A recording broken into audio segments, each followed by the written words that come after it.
sun beat down. I had the radio on. I was driving. Trees flew by. Me and Del were singing. Little runaway. I was blind. Yeah, running down a dream that never would come to me. Working on a mystery. Going wherever it leads. Running down a dream.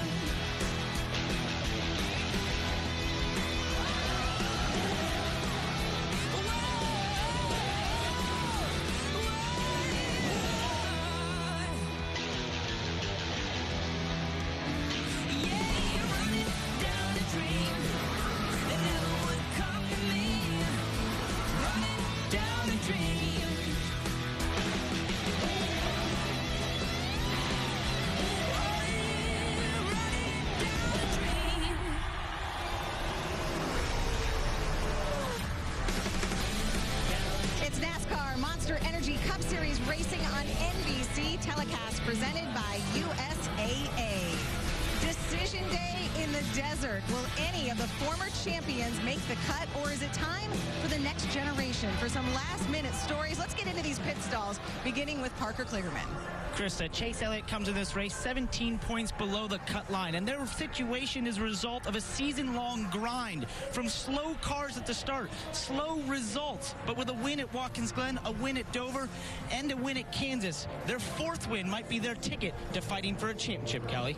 21 top 10 finishes this season have gotten Kurt Busch to this point, but this 41 team knows they've got to be even better than that today if they're going to race for the championship next week in Miami. Crew Chief Billy Scott told me they plan to take stages 1 and 2 as business as usual, but then depending on how those points fall, they could make a big strategy call in that final stage, Dave. Clint Boyer's feedback from yesterday, best feel he's ever had in a race car here at this track. And that'll work well for him. He's never won here in the desert, and he has to do that today to make it through the championship 4 in Miami. Marty. Dave, the man giving last-second advice to Eric Almirola, Tony Stewart, and his advice was enjoy the moment. Eric told me, listen, I've never had a chance to race my way into the championship 4. Today, I have that chance. Yes, we must win, but I'm going to enjoy this day. Relax and have fun with it inside the race car. Only one chance to put yourself in the championship 4. It starts right now at Phoenix. And now, for the most famous words in motorsports, please welcome your Grand Marshal, star of CW's Riverdale, Skeet Ulrich. Drivers, start your engines!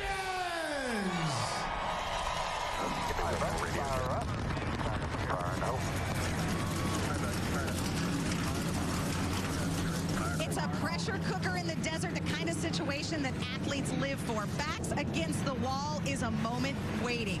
Rick, Steve, Jeff, and Dale Jr. take over next.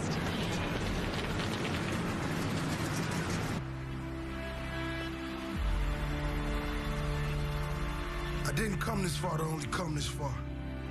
I hear some people saying things like, when I make it, when I get to the top. I'll keep working hard until I get to the top, until I reach my goal. Tonight he earns his first Cup title. Yes! Yes! I don't even know what to say. You are the champion, baby. Woo! Let me tell you something. There's no end. Winners never stop. It's the journey. I didn't come this far to only come this far. When I get this goal, I'll seek more. I'm proud of my achievements, but that doesn't mean I'll settle for them. Hell yeah, baby! One more round to go, yes! We did it! Proud, but never satisfied. Proud, but forever hungry. Proud, but pushing. Pushing for more. Pushing for great. It's the journey. It's the challenge. I didn't come this far to only come this far. And the journey will end today for 4 drivers that are part of the round of 8. Joey Logano with his win, he knows he's on to the championship 4. Kyle Busch, Martin Truex Jr., and Kevin Harvick all above the cutoff line. The top 4 in points advance to the championship 4. Those 4 right now are below that line. And And Kevin Harvick won the race last week in Texas, but an illegal spoiler eliminated that guaranteed spot he had in the championship 4. So today, he is going to have to fight if he wants to be a part of the title round. Let's bring in our drivers, Dale Earnhardt Jr. and Jeff Burton. The one thing that Kevin Harvick has going for him, he is easily the favorite here in Phoenix. Yeah, Rick, he has the fastest car here this weekend, but more importantly, Kevin Harvick's built for this stuff. He loves the pressure. He loves it when his back's against this wall. This guy came here the year he won the championship in a must-win situation. What did he do? He won the race, gave him a chance to go to Miami, and then he executed there. He loves this moment, and he will take advantage of it, I believe. He's been the fastest car all weekend, so what opportunities does that give to the rest of the field to beat him? Well, let's take a look at this racetrack. We've talked about it all weekend. They took the start-finish line and put it over here in the dog leg. The restart zone, way back here. All right, so the rest of the field, that's where they're going to be restarting. That's going to create some really crazy things through this dog leg. As soon as they go past the start-finish line, watch these guys fan out. They're going to go everywhere, Junior. They're 3 wide. Heck, they're 4 wide. They're trying to find a place to go, and watch where they end up. It's not just on the straight, it's also in the corner.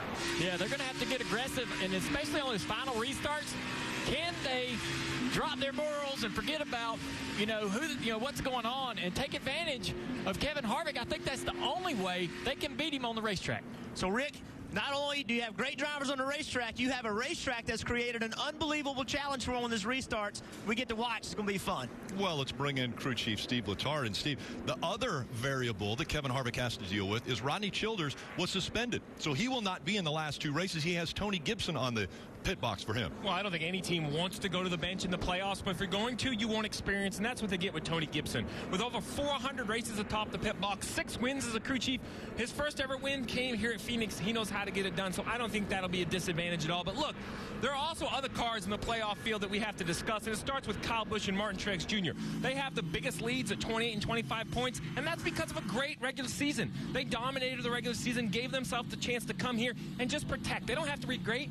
They just have to be good. Race with mittens. Don't do anything silly. But right below the cut line, Kevin Harvick's teammate Kurt Busch, 3 points below. A points battle between teammates could be epic, but he has his work cut out for him. We've heard all weekend how good the 4 is. But the guy I have my eye on, Chase Elliott. He may be 17 points below Rick, but this guy has won. 3rd season in the Cup level. He's won a couple times this year. And more importantly, his crew chief, Alan Gustafson, he has won at Phoenix 3 times in his career. Mark Martin, Kyle Busch, Jeff Gordon, he knows how to win here in the desert. Could he lead Chase Elliott to the biggest win of Chase's career? And again, on the bottom of your screen, you're seeing the USAA starting grid rolling across there. All right, Steve, let's continue on with the race breakdown for this one. It's relatively a short race. Oh, it's a sprint. It's only 312 miles, 312 laps. First, second stage, both 75 laps. That final stage, 162 laps. We're going to talk a lot about pit road. It's brand new. It was reconfigured, 45 miles per hour. Pit window, a little over 80 laps. Well, interesting. Junior, throughout the morals will be tested. You had mentioned guys racing with mittens on. It's going to be interesting because there are going to be different strategies that will play out throughout this race and different agendas that these teams are on.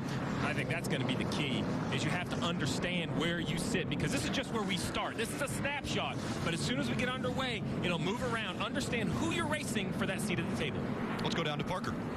Steve, I love what you had to say about Kyle Busch in terms of racing with mittens. You know, if you think a couple weeks back at Martinsville, he was running the top 10. He got bumped, moved out of the way, and he slotted in right behind that car. That is the kind of racing he needs to do today, not to get caught up in the moment. Don't try too hard. Play defense, Kelly. Well, the 25 points that the 78 team has means they need no mistakes today, but that's easier said than done. Their postseason has been riddled with penalties and on-track mishaps. They're looking for good execution today, Dave. What did Joey Logano's crew chief tell me the goal was for today?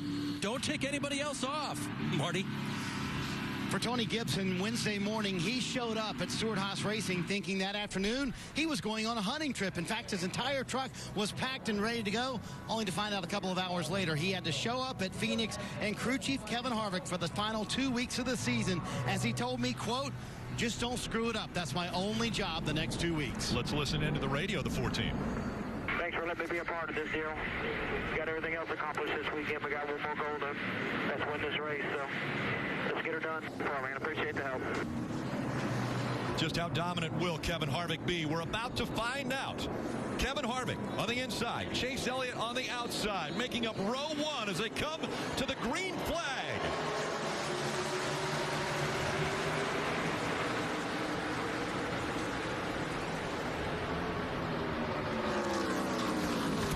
As they go into turn one. Erik Jones in that black and blue car on the bottom made it 3 wide and picking up some spots right here with that aggressive move.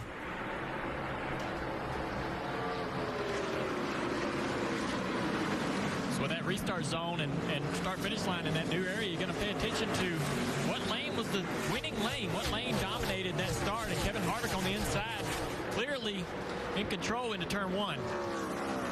It's going to be important late in the race what lane they choose. The control car. You see Alex Bowman in that blue car, 88 car, all the way on the bottom of the racetrack, below that yellow line. Remember, you can run anywhere you want to run on this racetrack. Don't want to be below that yellow line at this end of the corner, though. This end of the racetrack is such a big difference on the banking. If you get below that yellow line over here, you can get in trouble. Right here, Joey Logano's going to go to the bottom, make a move. And Jeff, Dale Jr. was just talking about the start there where Kevin Harvick was on the bottom, Chase Elliott on the outside. Chase told me before the race he felt like the inside was going to be the best, but like you said, throughout the day, the whole field is going to learn and be watching each and every restart to see which one is best, but right now, definitely the bottom paying off the best. Right along board, the roof cam of Joey Logano, Coca-Cola in-car, trying to get by that 17, but you saw him had trouble doing that. Stenhouse fought and won that position back. That's what's great about this racetrack. It's easy to get under a guy. It's hard to complete that pass. We're going to see that all day long. Right here, why it's hard. Look how loose he is. Teammate Keselowski behind him. So right here, this is where the 17's got to get back to the bottom. This is where you gain an advantage. If you can get underneath the guy, you get a little better launch off of turn two. Now Joey side by side. He'll cut this corner just trying to straighten out the line to get into turn one.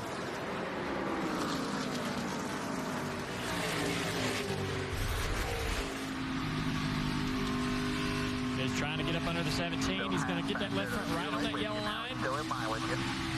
Just loses a little drive. You know, he's trying to put the power down, trying to turn the wheel at the same time, and just loses a little rear drive, spins the tires. And his teammate up underneath him, too, right behind him, taking the air off the spoiler just a little bit. And I noticed right away, he looked in the mirror like, who was that did it? And I'm sure when he saw that it was his teammate, he's probably thinking, this isn't where I want to have someone get into the back of me early in this race, Dave. Well, and that's where the comment, don't take anybody else off, comes from. Just how do you race around people today? Race so that you don't lose momentum, as he told Parker, and count down to green. But remember, this is not one of their best tracks on Team 22. So they just want to make sure they race clean today, keep some momentum going heading to Miami, but they certainly don't want to make fewer friends than maybe Joey has by being aggressive early in the playoffs. Currently having a few issues right now with scoring, so we'll try to keep you as up to date as we can. Right now, it's Kevin Harvick, Chase Elliott, Ryan Blaney, Kyle Busch, all in the top 5. Joey Logano couldn't get by Stenhouse. Brad Keselowski was able to make that pass. It took him a little time, took him a little work. Joey will try again. Martin Truex Jr. side by side with Austin Dillon down in turns 1. Martin Truex Jr. doing a good job. Started 13th, riding along with the Toyota cam on the rear bumper. So doing a nice job driving toward the front. Ran into his crew chief Cole Pern last night at dinner, and Cole said they were just racing points, Steve. They knew how many points they needed to get today to get themselves to Miami with a chance to win that championship. Well, we talk about agendas, Jeff, and I think that's the agenda for the 18 and the 78. It's all about basically hungry hippos. How many points can you gobble up in the first and the second stage? If they can do that, they're guaranteed at Miami, no matter what anyone else does. I think that's the key, Rick, right? Worry about what you can control, and for the 78 and the 18, that's the idea. Score enough points. There's a bucket of points available to these drivers if you're in the top 10 at the end of each stage. Stage 1 and Stage 2. If you finish first in Stage 1, you get 10 points. All the way down to finishing in 10th, you get 1 point. That's for Stage 1 and Stage 2. So these drivers are already thinking about trying to fill that bucket up with points as quickly and early as they can. Well, you're talking about points. You see the 41. Kurt Busch making a move on Truex. Kurt Busch needs those points. He's trying to beat Harvick to be that last guy in on points if Harvick doesn't win this race. Marty. Behind the 41 is his teammate in the 10 of Eric Almirola. He didn't care about points, guys. All he cares about today is the win. And he told me that's how we're going to approach this. In fact, they came into this race this weekend with Kevin Harvick set up underneath the 10 car. He said, I couldn't be aggressive getting into the corner, and I knew I was a 5th place car at best. So they made changes trying to make it a winning race car, Dave. And Jeff, you were talking about points with Kurt Busch. He said this week that penalty on the 4 car helped him immensely. -3, way better than being -25 going into this race. In fact, he said, I feel like we won 2 stages already without even firing up the race car. Well, those points, that penalty opened the door, and they know that. But what they're going to have to do, they're going to have to get points in every stage. Right now, Kevin Harvick leading this race. He's looking at getting 10 points if this thing were to go on. And Kurt Busch, he is not even in the top 10. He would get no points at the end of this stage. They've got to work themselves to the front. It's Harvick, Elliott, Blaney, Busch, Jones in the top 5. Hamlin, Hart, Larson, Keselowski, Logano, and Bowman all in the top 10. And again, those 10 spots, very important if you're searching for the points. NASCAR on NBC is brought to you by USAA. Insurance, banking, and investments tailored for the military community. Monster Energy. Unleash the beast. Credit One Bank, the official credit card of NASCAR. And by Ford, going further so you can. You're watching Monster Energy Cup Series racing from Phoenix. NASCAR Drive, that's your live race day companion. You can watch throughout the broadcast, select alternate camera angles, or ride along with the in-car video of your favorite drivers. You never miss a lap with NASCAR Drive. Go to NASCAR.com/drive. And 19 laps complete. Kevin Harvick out in front. Want to take a look at some Outback curbside takeaways from Phoenix. When we talk about Kevin Harvick at this racetrack, no one is better. 9 wins, over 1,500 laps led. He's finished 6th or better the last 10 races, and won at ISM in March after that penalty he had in Las Vegas in the previous race. Now, if Kevin Harvick places in the top 10 today, you get a free Bloomin' Onion with purchase on Bloomin' Monday. We talked about Kevin Harvick. He was the favorite coming into this race. Nobody told Chase Elliott. I think Chase Elliott's actually a little bit quicker right now. We don't know if Harvick's pacing himself or not, but you can see Chase Elliott wants to put some pressure on Harvick. About a half a second separating the top 2, and then it falls back quite a bit to Ryan Blaney, who's 2 seconds behind these two. The most impressive thing for me right there, the 9 car in turns 1 and 2, entered the corner on the racetrack, not using the apron, but turned and ran across the apron on an exit. That tells me that car is working really well through the middle of the corner. Good front end on that car. Parker. Hey, guys, you know what? What do you do when it's a driver when your car's really good? You don't say a word. You're silent. That's what Chase Elliott's here in this whole first run. He has not said a word on the radio as he chases down that 4 car right now. Great run by the 9 of Chase Elliott. He's closed the gap, was almost to the bumper of Kevin Harvick. Right now, you look at Chase Elliott. Number 1, he's hoping to get this lap traffic. Lap traffic's going to play a role today. We've seen it every week. It's mattered. Chase Elliott trying to take advantage of it now. Look at a different approach. Look how low Chase Elliott is. He is a car length and a half below that yellow line. The 4 car just kind of keeping that distance. I wonder if Kevin Harvick's just sitting here running a pace that's comfortable to him, not pushing his car, because it seems like anytime he wants to put a couple car lengths on that 9 car, he does it. But Chase Elliott looks great right now through the center of the corner. That's going to be the part of the corner all day long that's going to be the toughest. Watch this here. Some lap traffic. Look how far down Chase is. All the way on the apron. A whole car length and a half, 2 car lengths down on the apron of the racetrack. I mean, we just don't see guys use that part of the racetrack. We never have before. And that's on a green flag. Imagine going through there after a restart. You know, the first lap through there, they're going to be even lower than that. If you can run there now, you can certainly run lower than that at a little slower speed on a restart. Harvick seems to be getting through the lap traffic a little bit better than Chase Elliott, because now you see the gap, 6-7 car lengths separating the two, where we saw Chase Elliott had closed the gap to being right on Harvick's bumper. We thought Chase Elliott was great this weekend all through practice and showing that right now in the race. Another guy that was really strong, Erik Jones, as he's trying to chase down his teammate Denny Hamlin for 5th place.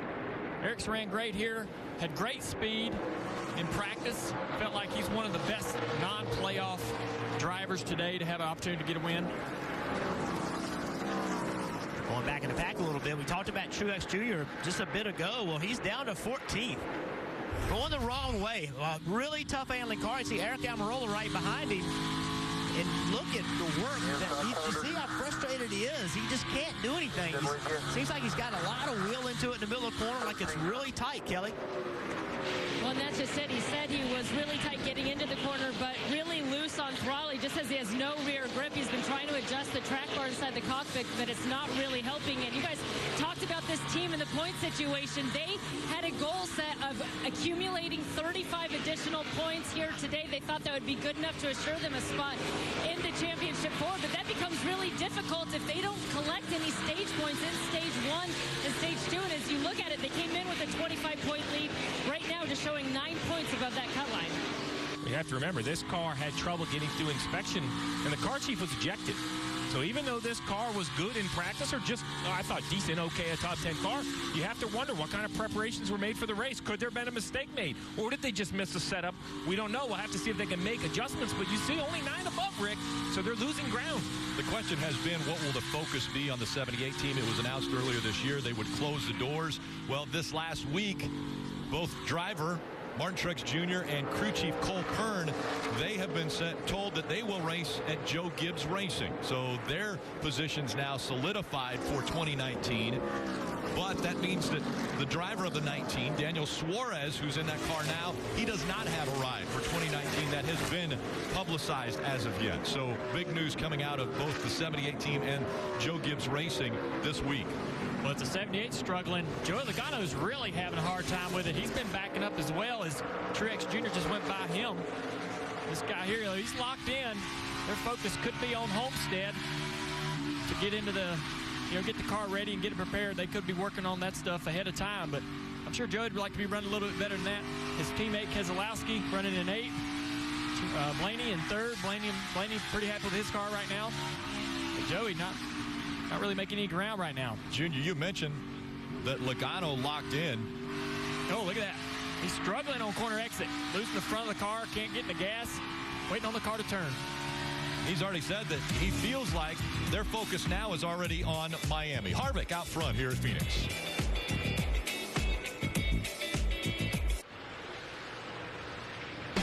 You're watching Monster Energy Cup Series Racing. Telecast presented by USAA. And today's aerial coverage provided by Coca-Cola. A beautiful view at this reconfigured, especially the infield, but reconfigured racetrack in the sense that the start-finish line has moved to right in front of the grandstands. Marty? Rick, Kevin Harvick has chimed in for the first time today, led all 37 laps to this point, saying his car is starting to get too tight, both in the center of 1 and 2 and 3 and 4. So if Rodney Childers is not here, where is he? Well, he's back at Kannapolis, North Carolina. The decision really made as a company group because they wanted him to focus on the cars for Miami, get that car ready, but also because he's in essence a war room, Dave. All these monitors, tons of technology, the in-car camera, the radio. He almost has more information there than he would have here at the racetrack. Yeah, nice quiet environment to view all that, too. Joey Logano's team may wish they had that right now, dropping back to 14th from his 9th place starting position.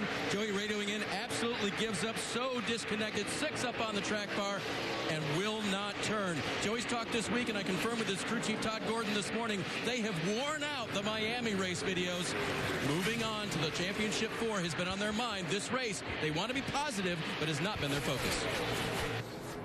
And Joey Logano, the only one with a win that has advanced him into the Championship 4. He has already said and made mention he feels like he's the favorite. And so Joey Logano has voiced that a few times. Maybe some of the other drivers don't agree with him. I do think that we're in a great spot considering where we've been the last 7, 8 races, and really throughout the playoffs we've scored a lot of points, we've led a lot of laps, and I think now at this point, having the advantage of winning Martinsville into Miami and being able to think about that, like I just said, that gives us an advantage. I think it kind of makes us the favorite at this point. I mean, I don't really care what he thinks. He's the only one locked in to go to Homestead, so he's the only guy racing right now. So, he can be the favorite if he wants to. I know what I have to do. I don't need to tell anyone, but, talk is cheap. Put it on the racetrack and show us what you got. That's all that matters. So, that's kind of what I focus on, and that's what I plan on doing if I get there. And right now, a little bit of an uphill battle for Martin Truex Jr. He continues to struggle as he is running in the 13th spot. And behind him, even further, is Clint Boyer running 16th, Dave. And for the driver of the 14 car, they've been trying to science out how his car is. The spotter told the crew chief it looks like he's loose on entry and has no rear grip. The reason they use looked and not sounds is this.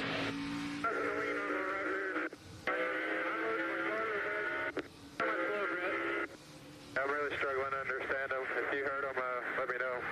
So with pit stops coming up in this stage and throughout the day, Junior, I'm sure at times you've had a radio where your people couldn't understand you. How can you adjust that microphone inside the helmet? It just depends on what he's got. Some of those microphones are mounted into the helmet in the very front. Some of them are on an arm like you traditionally would think they would be mounted. And he just has to get that a little bit closer. Hearing a lot of the car are no worries. And under caution, they'll be able to talk to him a little bit and get that information to him to where he can change it. Right along top the roof of this car, Ford Performance camera. As he gets underneath Joey Logano. Joey continue to slide. Clint Boyer using the bottom of the racetrack. That's traditionally the way it works, but Junior, you and I are looking out of the window, we're seeing some things start to change. We've seen Ryan Newman on the top, and surprise, surprise, here comes the 42, Kyle Larson. He's always looking for the top. Well, he's not just running one lane up. He's about 3 or 4 lanes up. Watch him in turn 1, turn 3. Nowhere near the bottom. I call that 3 lanes off the bottom. Makes a good exit. See how it helps him on corner exit?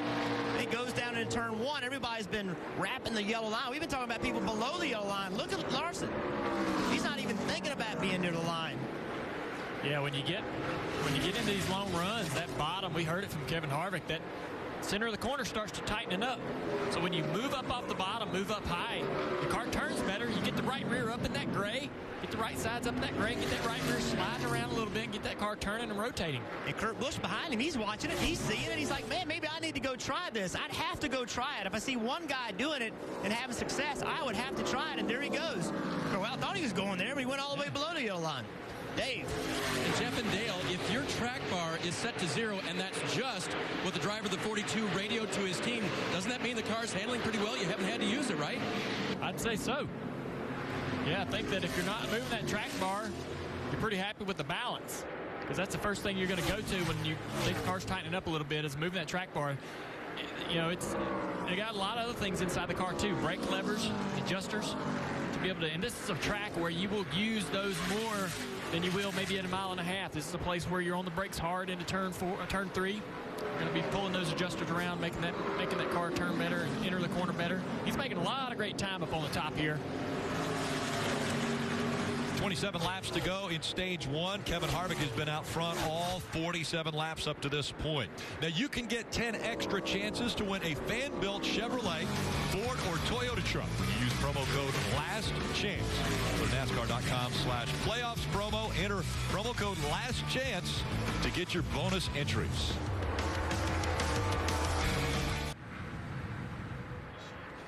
Kevin Harvick has led 53 laps of the Can-Am 500 from ISM Raceway here in Phoenix. And we're very honored that on this Veterans Day, we can show our appreciation to the men and women of the military that continue to make it possible for us to do what we love to do, which is watch racing and be a part of this great country. So we thank all the veterans out there that have put us in this position. Rutledge. Rick, I got a beautiful view up here on the roof from the spotter stand. You can take a look. You got a really great view of most of the track. But as you go into turns 1 and 2, you really lose the car. Certainly the depth of field there for these spotters. Guys, I'm wondering there from your view, how hard is it for the drivers and spotters to work together when you've got that limited line of sight? Well, driving into turn 1, it's really hard. And on these restarts, it's going to be very difficult because we've seen them fan out, and it's hard to tell the driver that you're outside of 4 wide. What does that mean going into that corner where they're all going to funnel down? So that communication is really important because if outside of 4 wide doesn't mean the same thing here as it does at other racetracks. Yeah, I'm sure we'll be able to get some communication of some of these restarts. These guys, these spotters and drivers that are working in the middle of the field, they're going to have their hands full of cars all around them doing all kinds of different things. And And guys, that's one of the things that hasn't changed about this track. The spotters have always had that vantage point here at the racetrack. They've always looked where the cars were going away from them into turn 1 and coming right at them coming out of turn 2. Clint Bowyer trying really hard. He has to win today, and things have just not gone well the last few weeks. Clint Bowyer trying really hard off turn 4 there. That's not unusual, is it? This racetrack, you get a big push in the middle of the corner, you go to put throttle down, the rear end doesn't work, and end up getting in the wall, Dave. I think they have just a little bit of separation between the rear bumper cover and that right rear quarter panel. Shouldn't be a big deal, but they're watching it. Driver reporting it's just too loose. I think the frustration level is pretty high in that car after the last several weeks, but things are going well so far today. Kurt Busch, we just saw him got by Kyle Larson. Now he's using this lap traffic to get by his brother there in the 18 car. He's been steadily moving toward the front. And now just 17 to go in stage 1. We're riding along with Kyle Busch and the Toyota onboard. And remember, this is showing Kevin Harvick as the leader and winning this race. If he doesn't win this race, then he, in that 41 of Kurt Busch, are in an unbelievably tight point battle. So every point, every position that Busch can get right here is huge. We mentioned the 4 being marked as the leader. Chase Elliott is not letting him relax at any point. He has kept it under a 1-second lead really for this entire stage. And with just a few laps to go, 16 to go until the end of this stage, he's forcing Kevin Harvick to make great decisions in traffic, Rick. One mistake at one end of the racetrack, just following the wrong car, will cost Kevin Harvick the lead with Chase Elliott being that close. And with 15 to go, we're able to watch this battle in NASCAR nonstop.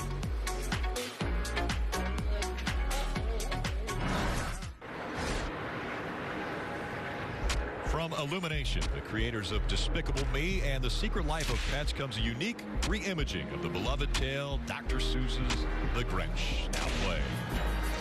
Kevin Harvick taking the lead role here at ISM Raceway, as he has been out front since the drop of the green flag. 66 laps complete, 9 to go in stage 1. And again, at the end of this stage points distributed. 10 points for the winner, all the way down to 1 point for 10th.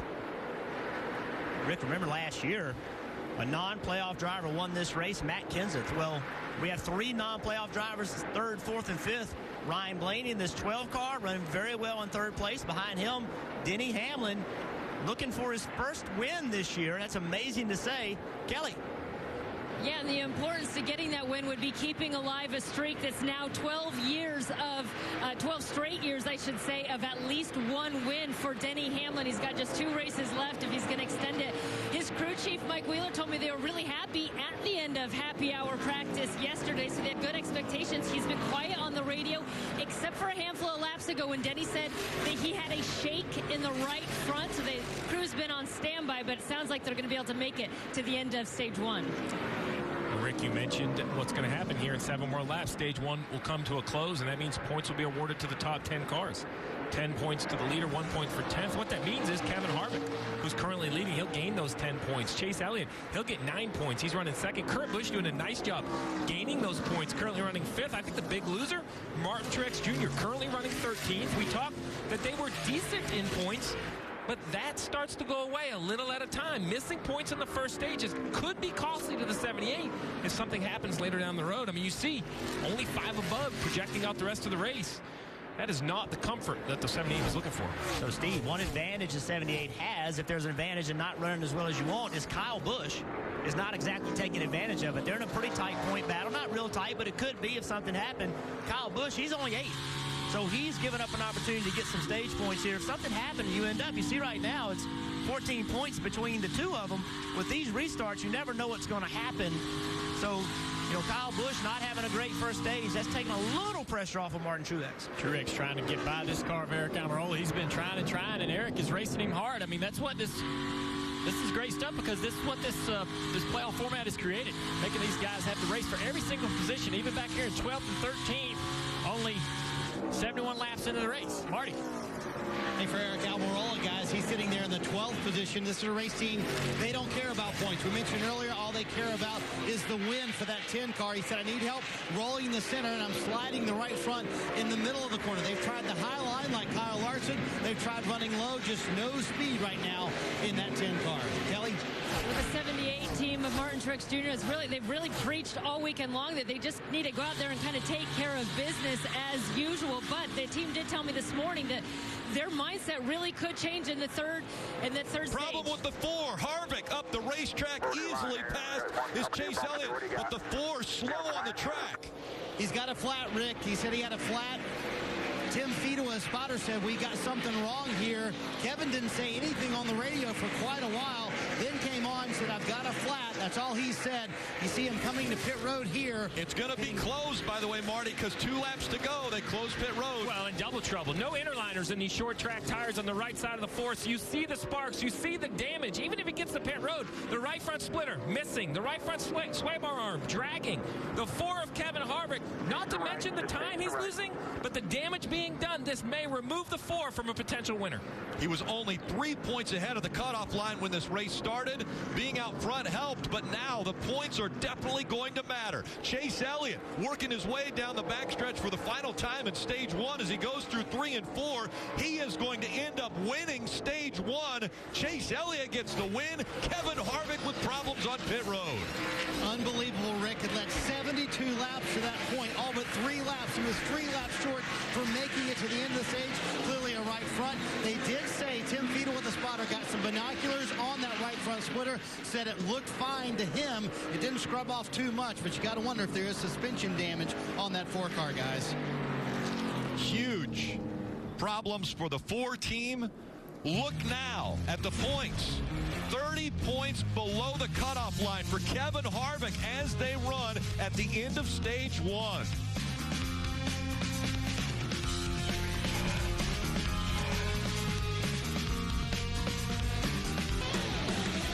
And so big changes coming with just 2 laps to go at the end of stage 1. The 4 cars tired down has to come to pit road, lost a lap. That enabled the 9 of Chase Elliott to get the stage win. And now they're coming to pit road, Parker. And he was basically gifted that. They only told him that the 4 car had a tire issue, no much more than that. He said he felt like the 4 car was freer in front of him, but he wanted to see where this car goes in the next run. It's going to be 4 Goodyear tires and Sunoco fuel. No adjustments on the 9 car, Dave. Parker, the 41 of Kurt Busch was a little loose, but I think he was told his crew chief, Billy Scott, don't change it too much, because he said it really came to us there at the end. He'll get 4 Goodyear tires and Sunoco fuel. Eric Almirola under your screen trying to work his way towards his pit stall. He said the car just got way too tight and sliding the right front in the center of the corner. That was his biggest issue. They did feel like the longer the run went, they did get a little bit better to the competition, what were so far behind at that point. Kyle Busch said his car was, quote, ungodly tight for the 18 car. Kind of fell back there towards the end of the run. Did collect some stage points, though. Looks like the 9 will win that race off pit road, Rick. And the race off of pit road brought to you by Kroger Click List. As you see, Chase Elliott holding serve. Kurt Busch gaining a couple spots. You're watching Monster Energy Cup Series Racing. It's telecast presented by USAA. Let's go down to the Peacock pit box and Chris Devoto. Yeah, Rick, this is where I'm sitting right now. And by the way, when Chase Elliott took the lead, the fans here in turn 3 just went crazy. So Kyle Petty, Dale Jarrett, and I will be in victory lane for the post-race show. We were already starting to make our notes, possibly for Kevin Harvick winning this race. This whole thing has blown wide open. Desperation was our word in the pre-race. Will that desperation come from the 9-time Phoenix winner? By the way, if you or I had a flat tire on the road, might cost us some time, maybe some money. It could cost Kevin Harvick this championship, Rick. Yeah, big problems for the 4 team. They're going to have a deep hole to dig out of. Well, they are, but they did have a few fortunate breaks. First of all, the timing. Why it was unfortunate that it came so close to the end of the stage that pit road was closed, that means the 4 is under penalty. He'll have to start at the tail end. That's why Tony Gibson didn't leave the 4 on the racetrack, wasn't eligible for the wave around. When you're under penalty, you can't take any of that free gifts. You can't have any of that benefit, right? You have to serve the penalty. But what was fortunate for the 4 of Kevin Harvick is it was coming to the end of the stage, so Chase Elliott crosses the start-finish line and slows right down, Marty. So right now, the 4 of Kevin Harvick, 1 lap down. He has a great race car. He has 230 laps left. So, Marty, unless there's some major damage, I would expect to see the 4 of Kevin Harvick become a player again as the race wears on. And Kevin Harvick just asked that question of Tim Fido, are we under penalty? And they said yes. So we have started the tail end, as he mentioned. So he dropped back behind all those cars. Only 5 other cars that he has to get past to get back on the lead lap. Actually 6 cars. And here's the tire that came off. Now they wondered if it was a melted bead. In other words, that the bead where the tire connects to the wheel got too hot and melted. That was not the case. They do think it might have been an air pressure adjustment needed in the tire, though. So they did make an air pressure adjustment to get him fixed up. And the field approaching the Geico restart zone. Chase Elliott, Kurt Busch making up row 1.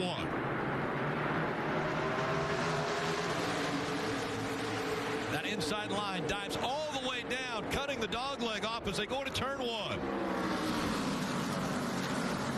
Look how low Kyle Larson is. That's 3 grooves below that yellow line. How can he merge back up? It'll be 3 wide, real loose. Kurt Busch coming back on the outside of Chase Elliott.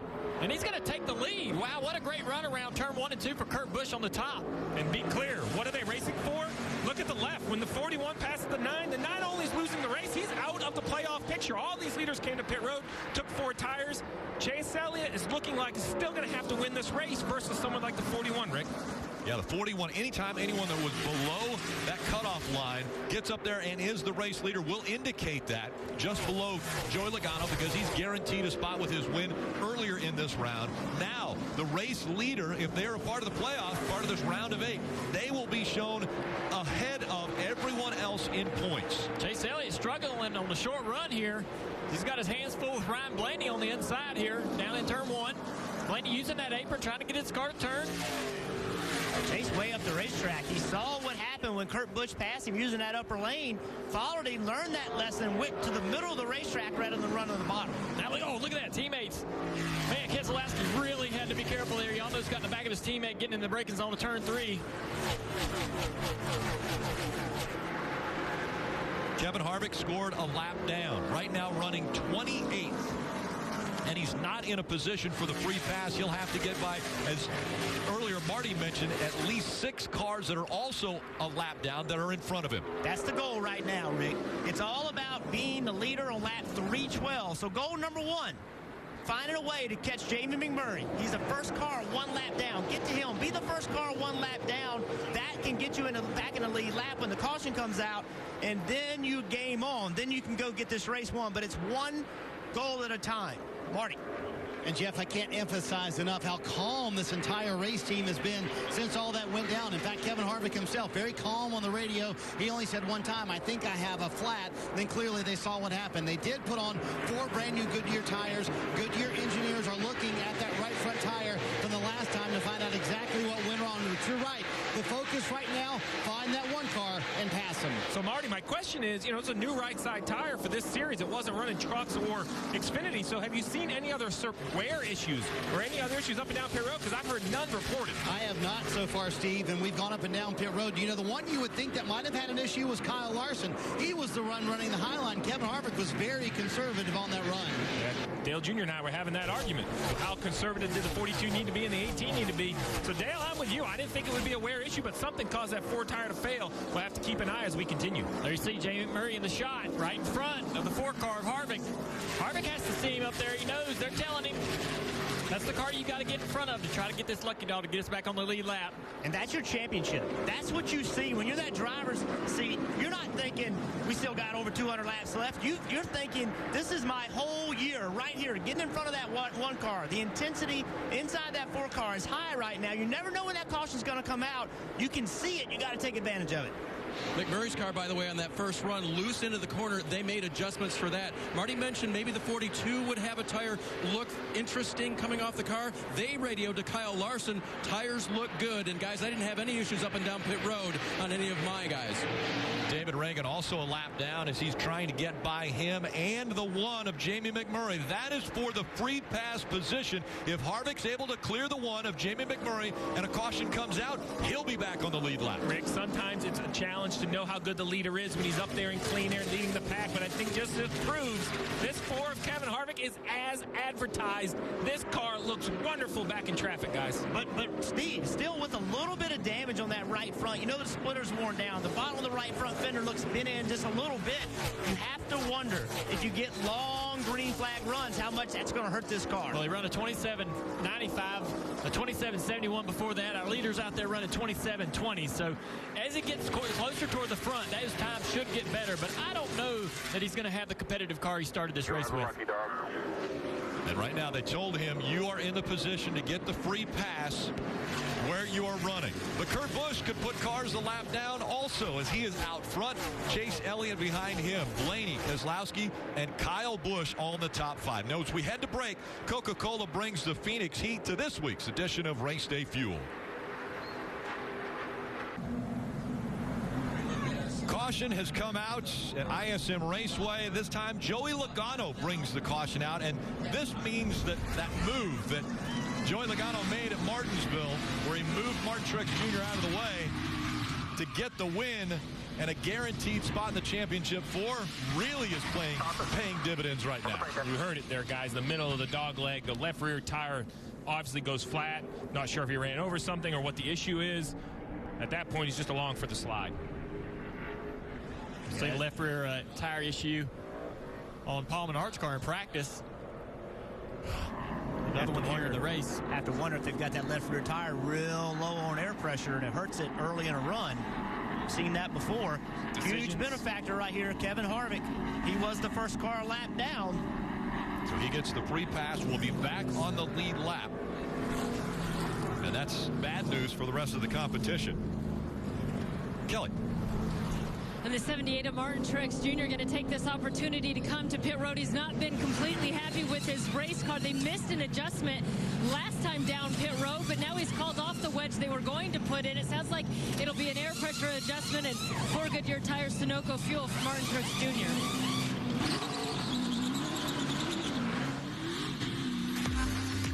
Kevin Harvick gets the wave around. Kurt Busch out front. Will contact there. Suarez hard in the back of the 6.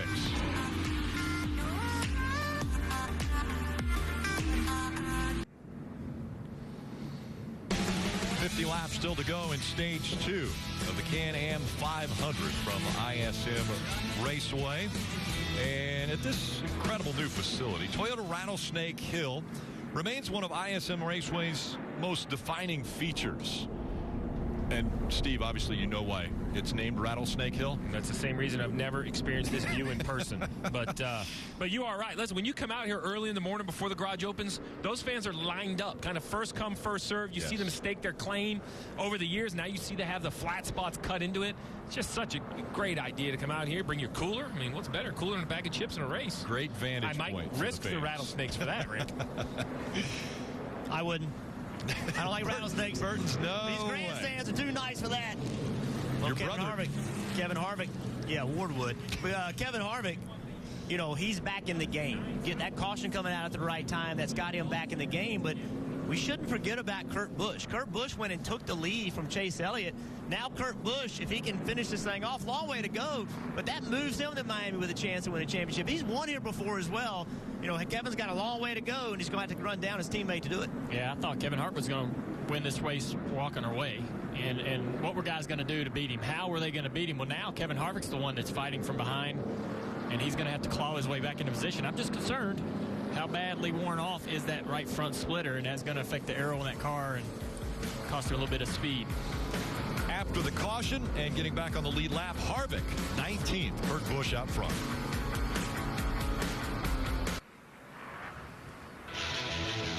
Aerial coverage provided by Coca-Cola lets us see this sold-out facility. The campgrounds sold out for this race.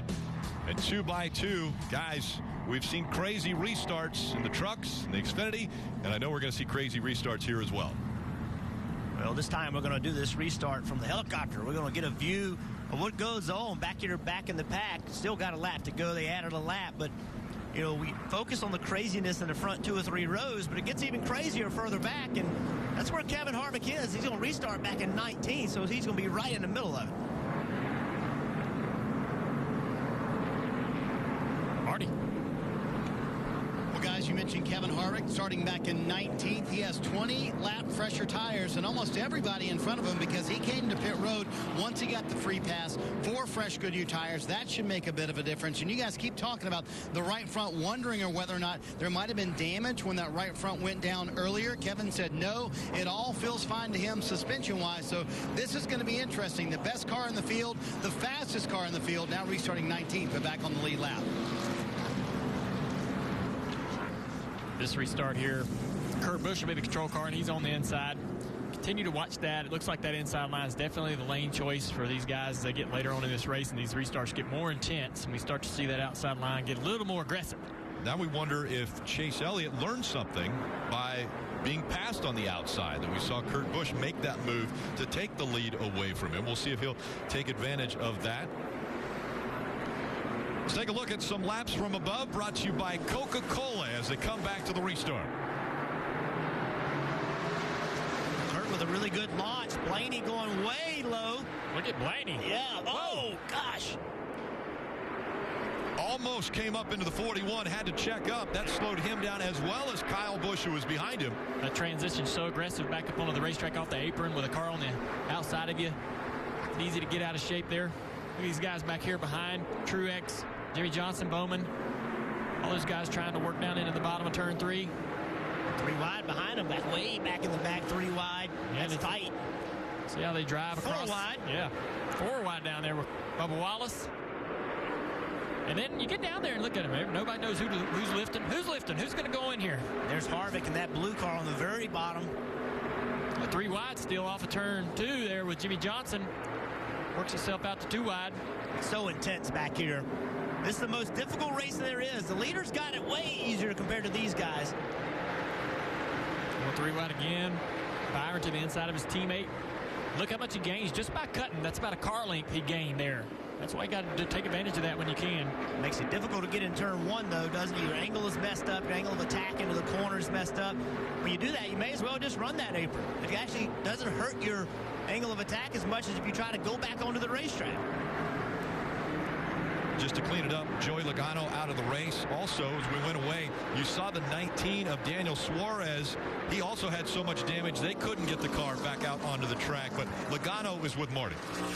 And let's chat with him right now. Certainly not the way Joey Logano wanted to start his championship 4 week at Miami. So what happened with the left rear? Did you have an indication it was going to go before? No, it just came apart. I don't know what it was. It may have been something that we ran over, maybe just going down onto the flat a couple laps earlier. May have done it. Not really sure what it was. Just came out of nowhere and thought I had it saved for a second, but all the tires were flat by the time I let my foot off the brake and tried to save it and set it up in the fence there. So, it's what it is. And, good thing is we're locked into Miami, and it doesn't really make a difference for us. So we can still keep that momentum, keep our heads high, and focus hard for next week. And the focus forward, trying to win a championship next week for Joey Logano, guys.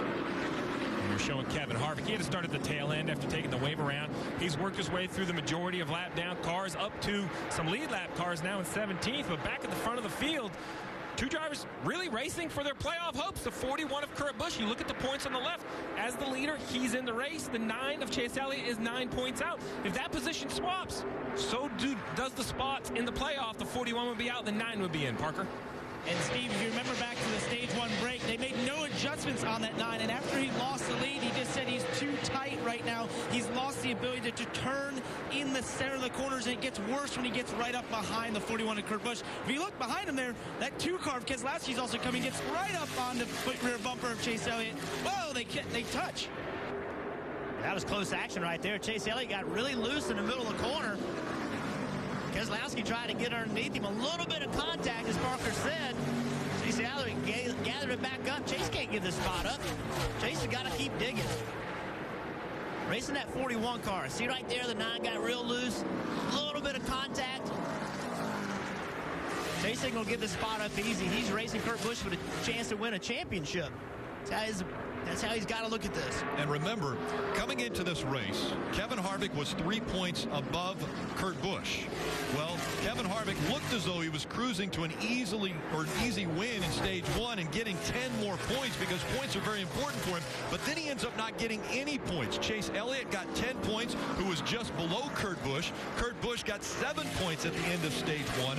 So points definitely a big hole for Kevin Harvick. You see him right now 26 points out of that championship 4 when it looked as though he was easily the favorite to win this race in advance. And the picture changes with who the leader is. The 41 leads changes it, the 9 leading changes it, the 4 leading changes. So Jeff, it's complicated, right? If you're a crew chief down there, I'm trying to do the math, but who I'm chasing keeps moving with who leads the race. I tell you what, a major difference that this race has versus some races is the length of the race. So Kevin Harvick had that problem at the end of stage 1. He doesn't have that long to get to the front. He can't just methodically take his time to get to the front. It's less than 200 laps to go. It's going to be hard to pass. He's going to have a sense of urgency because this race is a fairly short race. Kelly. Well, that sense of urgency is exactly what this 78 team of Martin Truex Jr. has. That point lead now above the cut line stands at just 11 points. And here was the message before that restart. How you doing? All your can, but 3 points critical right here. I know, bud. I'll try to get all I can here. We talked about the handling of the 78 cars been a little bit off. Haven't heard anything from Martin this run. And Kelly, right now he's outside the top 10, so at the end of stage 2, he might not get any points there either.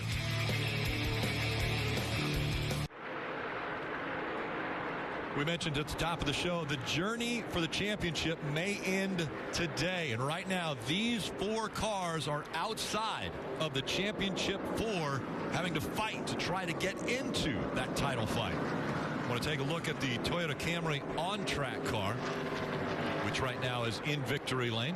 This car is so much fun to drive on Saturdays. I get a chance to drive it, but today we're going to talk about this splitter. We talked Kevin Harvick had that right front tire go down.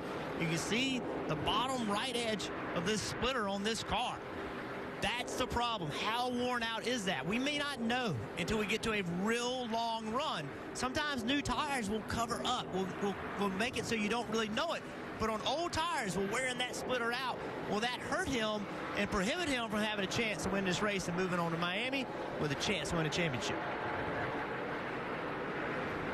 That's where the journey will end for so many that at the beginning of the year thought a championship was in their sights. Kurt Busch looking great out front now, being chased by Brad Keselowski. The gap a half a second between the two. 27 laps to go to get to the end of stage 2. So, Junior, we're acting like if Kevin Harvick can just get his track position, he can go win this race. Kurt Busch looks pretty good to me right now. It's going to be hard to get by Kurt Busch. Kurt started back outside the top 10 and worked his way into the top 10 in stage 1, passing cars. I mean, that shows me that he has a great race car. He's obviously out in front leading this race. I think his car's as good as Kevin's. With Kevin's issues and that little bit of wear on that right front splitter, that won't really concern him, or he won't feel that on new tires. But as we run longer and longer and longer, that little deficiency of aero may cost that team a little bit of time on the racetrack. Marty.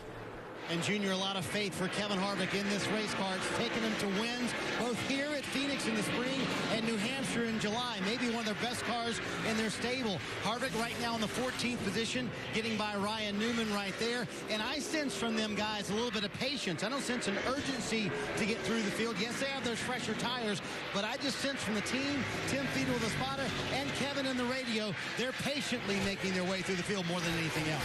You see Kevin Harvick waving out the window to Ryan Newman. Man, what's up? I'm trying to go by you. You know I'm faster. You know, should he really be shocked? That's Ryan Newman, man. I mean, come on. Yeah, he's made comments about how difficult it is to pass Ryan Newman. I tell you, there's a battle that I think is going to be waged here in the last 186 laps of this race, and it's between these 2 cars, the 4 of Kevin Harvick and the 78 of Martin Truex Jr. When I sit back and look at the points, the 78 is 12 points in, projecting out the race. Well, he's all the way back at 12th. We're not projecting him to get any stage points. So as Kevin Harvick, every position he passes, it's a point. Well, once he gets to the top 10, it's almost 2 points because he's got to get a point at the end of the stage and at the end of the race. So the 78 of Martin Truex Jr., I know we talked at the top of the show, it was just about kind of gobbling up some points, filling their bucket. Well, they have failed to do so. They missed points in stage 1, and with only 22 laps to go in stage 2, they're still looking at a 0 in stage points. that's a major mix. You flip that versus the 18, who you see as plus 30. That's really the difference. Success in the stages versus what the 78 has done. Yeah, with 22 laps to go, can Harvick drive up into that top 10 and get those stage points, though? He's in 14th place right now. That's going to be hard to do. That's a long way to go, and he's got some good cars. 3 seconds back with 22 laps. How about these two guys having a good day? Alex Bowman, solid. We've seen him here before. I thought he was going to win this race a few years ago in really good shape. Looked like he was going to win the race. Late race contact took him out. And then Austin Dillon, a guy who has struggled on short tracks, really not been very good on short tracks today. They've actually running ninth. Yeah, I mean, in the last 3 or 4 weeks, Austin Dillon's put together some great races, some great results for that team compared to where they were since they've won a Daytona 500. Just a couple spots back, the 24 of William Byron, the young man in his rookie season in the Monster Energy Cup Series, looking very impressive on the rookie battle. The battle against the other rookies this season looks great there. I think there were a lot of high expectations coming into this season as to better performance out of William Byron. I think there were expectations, but I think everyone would agree, even the group inside the Hendrick Motorsports, that William was moved up really probably too quick for his driving career, but it made sense on the business side, and then something just didn't seem to be gelling with his crew chief. I think him and Darian Grubb get along very well, but it's been well documented starting in 2019. He'll have the crew chief of his teammate, Jimmy Johnson. Chad Knaus, Jimmy Johnson splitting up. Currently a winless season for the 48. We talked about Denny Hamlin. Well, Jimmy Johnson has never gone a year without winning a race. And look, Parker, I mean, the 48 car is running 17th. I just can't remember a year where the 48 was just not involved in so many races. I agree with you, Steve. And, you know, Dale Jr., I want to bring you in on this because I spoke to William Byron about what you said in practice when you were asked about his season, his rookie season. You said it was below average. I asked him, do you agree? And he said, yes, I actually do agree. This has been below average for us. You know, we just did not achieve what we wanted to. We didn't keep up with the 88 or the 48. And he said, you know, if he had done that this season, he would consider it successful. But winning in the rookie year is a nice little cherry on a season he didn't feel like he had done as well as he could. Yeah, I mean, every driver comes in with, oh, we got a car in the fence, 14 car. Clint Boyer into the wall. Another left rear tire, it looks like. But that's very far into the run. Wonder what's going on with these left rear tires. Well, you have to wonder if that start, so if you start the race on low air pressure and the first thing you do is go from the banking to the flat to the banking down the dogleg, that will damage the side of that tire and it'll just create a little leak, and over time it loses air until it finally fails. You have to wonder if that's what happened on the 14 down the back straightaway here. Left rear tire goes flat. There's nothing the driver can do. So you guys talked about how the restarts have changed the racing. Well, they've also changed the abuse put on these Goodyear tires. That is a helpless feeling for a driver to go down in the corner and you can't. There's nothing you can do to keep it out of the fence. And Boyer, that is so fast. Boyer and his team had rallied. They were running 7th. It made their car a lot better, and this is going to put an end to his bid to win a championship this year. Last few weeks, very disappointing to this team. So you see the 14 coming to pit road. Pit road was still closed this time by, so we just talked about points, stage points, strategy. Well, this is what stage racing has done. What do you do? Rodney Childers is not here. Tony Gibson on top of the pit box is going to have to make a decision. The 4 of Kevin Harvick, 13th, having a nice recovery. But do you do something here? Do you do some strategy to gain some stage points? I think we're going to see the leaders pit here. And if they do, I'm Kevin Harvick. I'm considering staying out on the racetrack and trying to gobble up those 10 points, try to put a little in my bucket. If you're Martin Truex Jr., what is he going to do? He's having a bad day. Could he get a few stage points and maybe take some pressure off the final stage? I was just watching Kevin Harvick before that caution. He ran the fastest lap of the field. So if he's doing that in 13th place, you put him out front, he's going to have enough race car to get plenty of stage points with only 15 laps to go. But I think the speed of the 41 car may influence what Kevin Harvick needs to do. He might be they might be now in we have to win mode versus pointing themselves in. If that's the case, do what the opposite of them. I don't think they need to win. I wouldn't be racing the 41. I'd be racing the 78. I would do whatever the 41 doesn't do. I would try to gain points on the 78. I think that's the car they can eliminate. That's the call, guys. The opposite of what the leaders do. So it looks like Kevin Harvick might stay out here because here come all the leaders on the pit road. He is going to stay out. 19 cars on the lead lap. Parker. And Chase Elliott still complaining about being tight and getting tighter. They're falling behind the racetrack and not making adjustments in that first stop. It's going to be 4 Goodyear tires and Sunoco fuel here on the 9 car and an air pressure adjustment. Dave. Parker crew chief Billy Scott told Kurt Busch it's going to be a catch-22 here. If we come, they'll all stay out. If we, somebody's going to stay out. If we stay out, others will come. So they'll come for 4 tires here and Sunoco fuel, Marty. Kyle Busch says early in the run, I'm so loose, I feel like I'm burning the right rear tire off. But then at the end of the run, I'm way too tight. Adam Stevens electing an air pressure adjustment here, trying to balance those two things for Kyle Busch, who ran the top 10 that entire run. And as they come off of pit road, the points already cycling through. The 14 of Clint Bowyer into the wall. His championship hopes gone.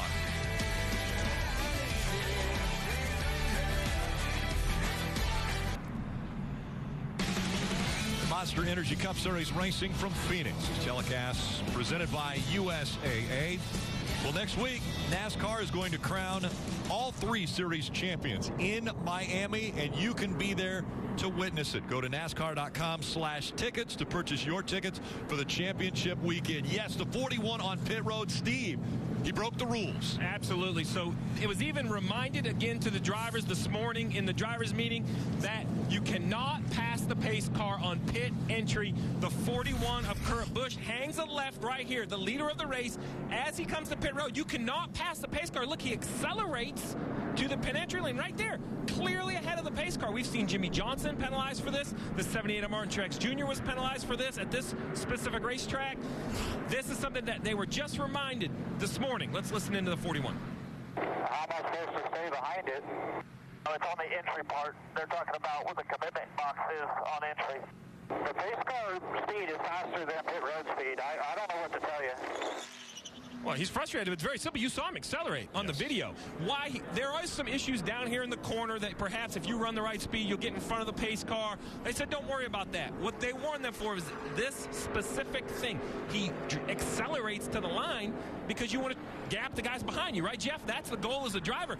To try to, not to try to prevent. The rule is you can't pass the pace car. He clearly did it. Yeah, something doesn't happen a whole lot because of the shape of most racetracks. You don't see it a lot, but at some racetracks you see it, Kelly. And actually, the 78 now assumes the lead, but Cole Pearn had tried to call Martin Truex Jr. to pit road last second. It was too late. They're actually happy now that he stayed out, but he says he can't run the apron. Field going through the Geico restart zone. It is Martin Truex Jr. And look at the 4. Kevin Harvick right behind him. Yes, he didn't come to pit road. They're going to try to utilize this strategy to see if they can gain points and get back into championship contention. But Kyle Busch did come to pit road, and look at him on the bottom. He restarted about 9th place. Look at where he is already up to 4th, using that apron to get there. Battling for 3rd. Going to take 3rd away from William Byron again on older tires. William Byron is fresh tires for Kyle Busch. Now he sets his sights on Harvick, trying to take 2nd away. Guys, also the 88 and the 41, the 88 and the 20, they both had penalties as well on those pit stops. What I think is shocking here is how much tires are worth. This is something we haven't seen at Phoenix, but it's clear they are helping the 18 of Kyle Busch tremendously. He easily drives around the 4 of Kevin Harvick, and he's going to set his sights on the 78 of Truex. So you saw him in the last lap. The 18 did not cut the apron. I think that's a smart move by these drivers, knowing what we know about these left rear tires, to try not to cut that apron if you can help it and hurt that left rear tire early in the run. The concern now for these guys that did stay out, Kevin Harvick, if these new tires are better, are they going to catch you and take away those points? You may have stayed out for nothing if tires don't hold on here and you lose a lot of spots. They only have to hold on for 8 more, now 7 more laps as Martin Truex Jr. still in front, but Kyle Busch gaining ground with every lap. We talked about points and how it changes with the leader. Well, the one good news for someone like Kevin Harvick, look on the left side of your screen. With Martin Truex Jr. or Kyle Busch leading the race, they're both ahead of him in points. It doesn't affect the cut line. That penalty of the 41 could be a big, big issue as we get later in the race. That would hurt the 4's attempt. What a day for Kevin Harvick. Started on the pole, led the first 72 laps. There's the pass for the lead. Kyle Busch takes away the top spot. Martin Truex Jr. will fall back to 2nd. Harvick still holding on to 3rd, though, and a very eventful day it's been. That penalty from the 41 was a huge break for the 4 car, I believe. I think that completely changes their game. We know that When the stage ends, the caution comes out, the 4 team will make his way back onto pit road. They'll get 4 fresh tires, and then their strategy changes compared to the other drivers that came in with 12 laps to go in this stage. Drivers are going to have to be aggressive on these restarts. Let's look at Kyle Busch, who's leading the race. What he did, riding on the roof cam, cuts that apron, stays down there and just driving by guys, obviously making up a lot of ground there. Runs this apron down here in turns 1 and 2. Half throttle, just very easy on the throttle, trying not to lose grip, trying not to shove the nose or spin the tires, and there you are, all the way up to 4th place. So, Junior, it's important to remind everybody that on those restarts, we see everybody hanging a left. You cannot go below that yellow line until you get to the start-finish line. Keep an eye on that as this race goes on. And as a crew chief, Jeff, I'm taking mental note. Because as we see Brad Keselowski getting by the 4 of Kevin Harvick, but don't fight him. He has fresher tires, going to fall back to 4th. That's still gaining points. I didn't think the 18 of Kyle Busch was even in the picture, so I'm making some notes. We get some late race cautions, decision time on top of the pit box. And you see on the left of your screen, as they run the points, the 4 of Kevin Harvick now above that cutoff line by 15 points based upon this huge move by staying out and trying to get stage points at the end of stage 2. I'm just real curious to see where they come out. We know that when the caution comes out, they're going to pit. Some other people may stay out. How many spots is he going to give up on this next restart when they do come in to pit? And again, every spot on the racetrack is worth a point. Martin Truex Jr. now under attack from the 2 of Keselowski as we see Kurt Busch after serving that penalty. Well, and why that's so important, he's a lap down. He's racing, much like we said with Kevin Harvick earlier. He is trying to get to Chris Buescher in the 37. He's 3 or 4 cars in front of him with only 2 laps. I'm not sure he'll have time, but you see to the left of that little screen with the 41, the 37 is right there. He's so close. If he could get there, he could get the free pass. That's what he needs to do. Kurt Busch trying to get up into the free pass position, but he's got a lot of traffic in front of him. Final lap of stage 2. Kyle Busch, after changing tires, coming to pit road, those 4 fresh tires, he has checked out. Brad Keselowski running second, but it'll be Kyle Busch who'll win stage 2 here at ISM Raceway. And Harvick was able to hold Kyle Larson off with that 1 point. Harvick ends up 4th, Larson 5th, then it's Austin Dillon, Chase Elliott, Ryan Blaney, William Byron, and Eric Almirola, the top 10, all earning stage points. Kyle Busch, 6th stage win this year. Kyle Busch looking strong at ISM.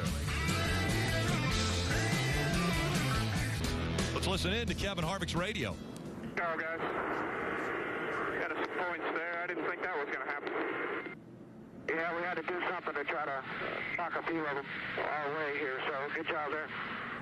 Like Tony Gibson right here. We got to knock a few points our way because the question is it a points race or is it a must-win?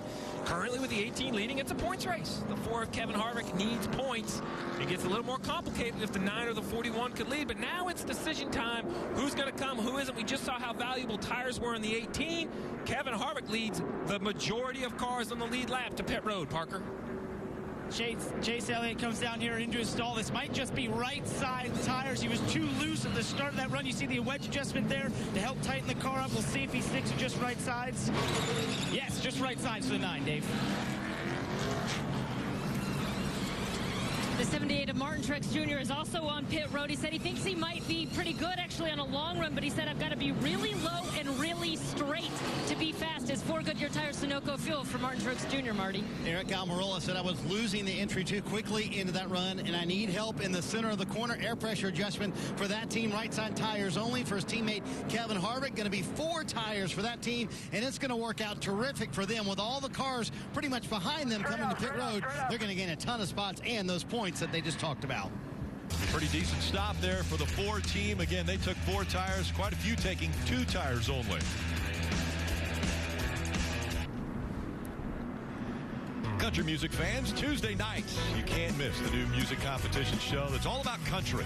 Shania Twain, Travis Tritt, and Jake Owen are searching for America's next country music superstars. Real Country, that premieres Tuesday at 10, 9 Central on USA Network. And actually, Jake Owen might be looking for talent right here because he's at the racetrack today.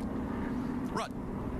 Rick, here on this beautiful Veterans Day weekend, we have a real treat. Over here with William Byron in his pit box is Zach West. He's in the United States Air Force, stationed in Germany, 23 years old. He's from Phoenix. He's been gone for a year, home on leave. His mom entered a sweepstakes. That's how he was able to be here with her. You can see her in the shot, and his brother, too. But a really special thing for them to be here on this very special weekend, guys, from Phoenix. And he met William Byron this morning at the driver's meeting, and you can tell with his Bill Murray shirt, this guy likes to have fun. Really cool that he's here, guys. William Byron, actually a little bit younger than he is. If he's 23, William Byron only 20.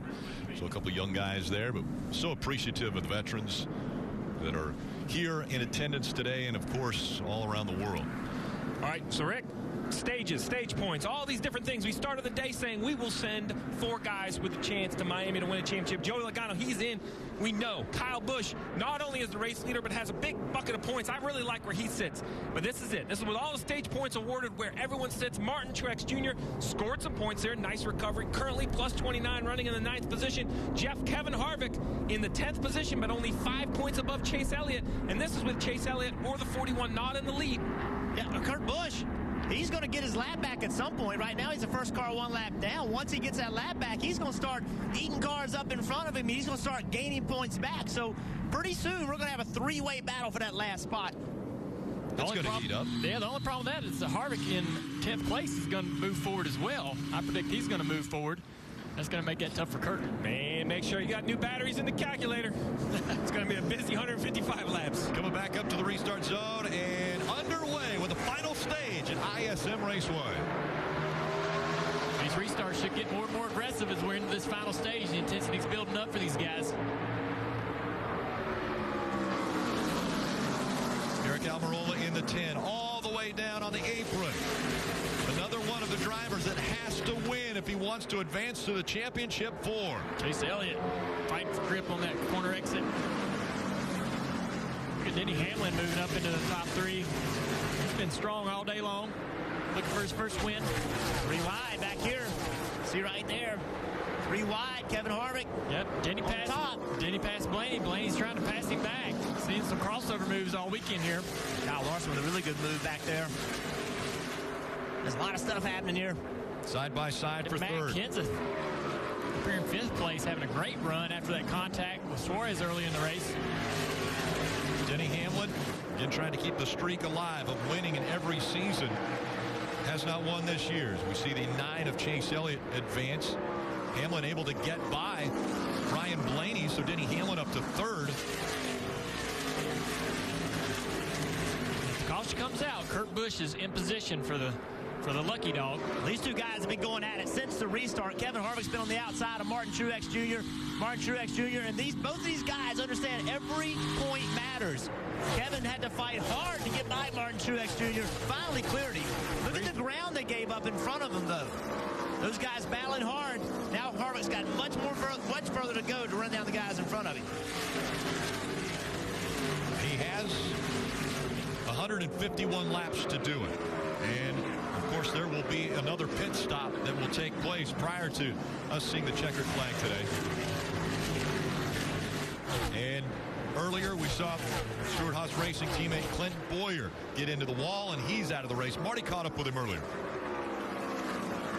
Bowyer wanted to end his championship run. What happened, Clint? I guess we cut a left rear tire down. I don't know. I mean, cutting down on that apron deal, you know, back on the back straightaway is certainly not good on, you know, how we have to run these tires low like that. I don't know if that was the cause of it. Who knows? Just kind of the way our playoffs have been going. It's been up and down, emotional roller coaster, the whole playoffs. Been a great season for Mike, all my guys on this 14 car. It's been a lot of fun, ton of fun to go through battle, you know, each and every week all over the country with these guys. Stewart-Haas Racing's had a great year. We've won 2 races, all 4 cars winning races. You know what I mean? There's nothing to hang our hat on. Obviously, it's super bummed out. I felt like we were getting our car where it was competitive there.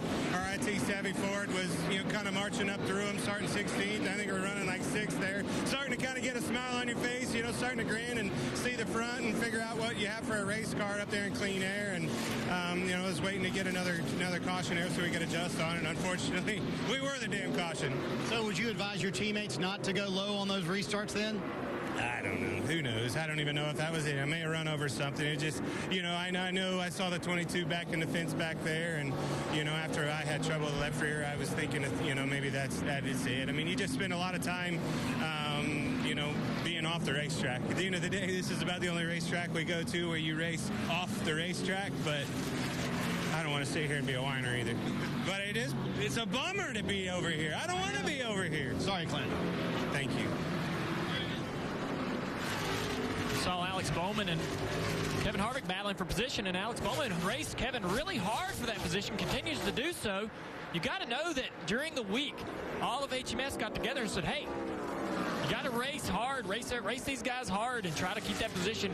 Alex trying to race hard to keep that 4-car behind so that helps out Chase Elliott.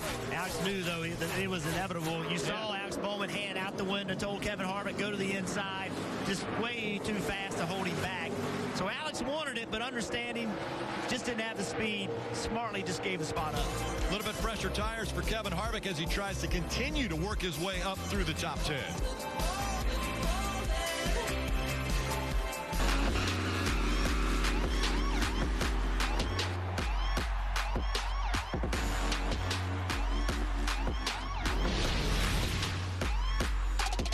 Steve mentioned this race is a sprint. Only 139 laps to go in this race to determine who the championship 4 will be in Miami next week to run for the Monster Energy NASCAR Cup Series Championship. Kevin Harvick has already made his way up to 7th, but out front, it's Kyle Busch. Let's go through the field. Marty. Sitting pretty, Rick, right now, points-wise and out front in the lead for Kyle Busch, who told me we didn't practice well at all here in the spring and went out in the race and led the most laps. We didn't practice well here yesterday either, and so far won a stage, leading 29 laps. Kyle Busch looking good, Parker. And Marty right behind him. Brad Keselowski trying to play playoff spoiler here. I talked to his crew chief, Paul Wolf, this morning. He said this track hasn't been great for us, so this weekend we showed up with an entirely different setup. Everything is different than we've run here before, and it seems to be really paying off right now, Marty. Another non-playoff team, Team Penske driver Ryan Blaney in 3rd, right behind his teammate, and he told me before the race, this is by far one of my toughest racetracks, but we worked so hard to improve our short track program. Very encouraged the way they came into the race, and has to be encouraged with where they're running right now in 3rd, Kelly.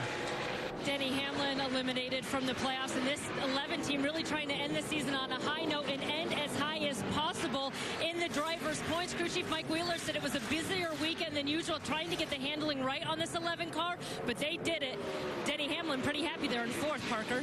And Kelly behind him. I believe Chase Elliott probably has the 2nd fastest car in this race right now, but he has to get better restarts. He's just not been able to get the restarts done. Eddie DeHaan, his spotter's been trying to help him out, make the right decisions, but he keeps getting swamped. If he's going to win this race, he's got to find a better restart, Dave. Parker, we saw the 42 car of Kyle Larson running up high earlier. No surprise there, but Chad Johnson told me this morning, if we're going to beat Kevin Harvick and the rest of this field, we've got to run well on the low line. They've been working on that this race, Marty. Dave, we've talked a lot about leadership on this 4 team, and Kevin Harvick certainly showed that when the team arrived in Phoenix. He took everybody to dinner Thursday night. His message to the team, very simple.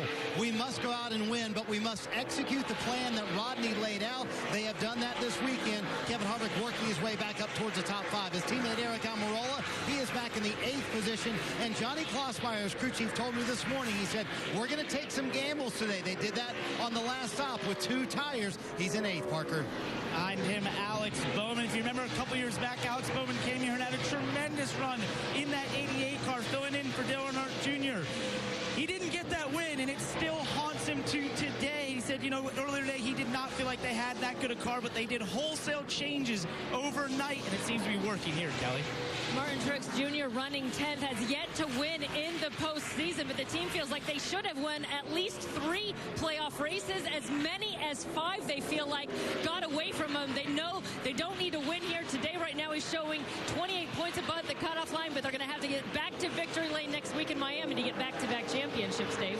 Understandably getting penalized as a leader. Kurt Busch was upset. For the record, sitting in a car, driving down pit road, you can't see over the world at all. All the left go off is holding my RPM. Sorry, guys. 35 races, just threw it away off of that. So Kurt obviously knows that was his mistake. Earlier today, Billy Scott told me we have to be perfect today to win. They aren't right now, but they could be. It is not over for Kurt Busch. Great job, guys, getting us through the field. Brought to you by KFC. Younger brother of Kurt Busch, Kyle Busch, out front. He has now led 36 laps and has about a 0.6 of a second lead over Brad Keselowski. Remember, they came to pit road prior to the end of stage 2, so their tires a little bit older, but they've been able to hold off a driver like Ryan Blaney, who is currently running third, who did come to pit road on lap 154 to get fresher tires. We just heard that video, we heard that audio from the 41 car of Busch, and I'm going to tell you something. If he can get this lap back, right now he's in position, he's fast. He just went up and passed Alex Bowman in 9th position, passed Truex a lap before that. He has enough speed if he can get back in the lead lap with enough time to challenge for this win. Look at, he's driven away from these guys.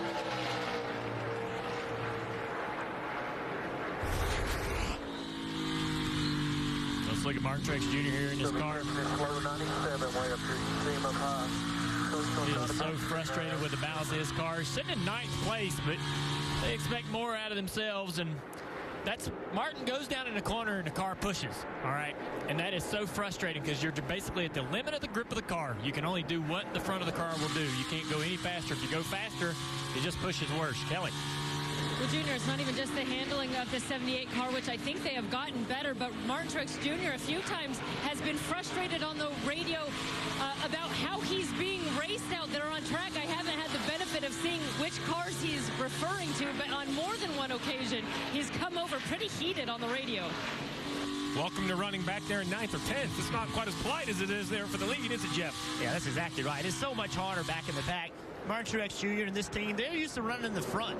They haven't had the speed today like you would expect them to have. And, you know, the guys that run, that don't have the fastest cars, that run 12, 13, 14, 15, they'll tell you how much harder it is. It is a dogfight back there.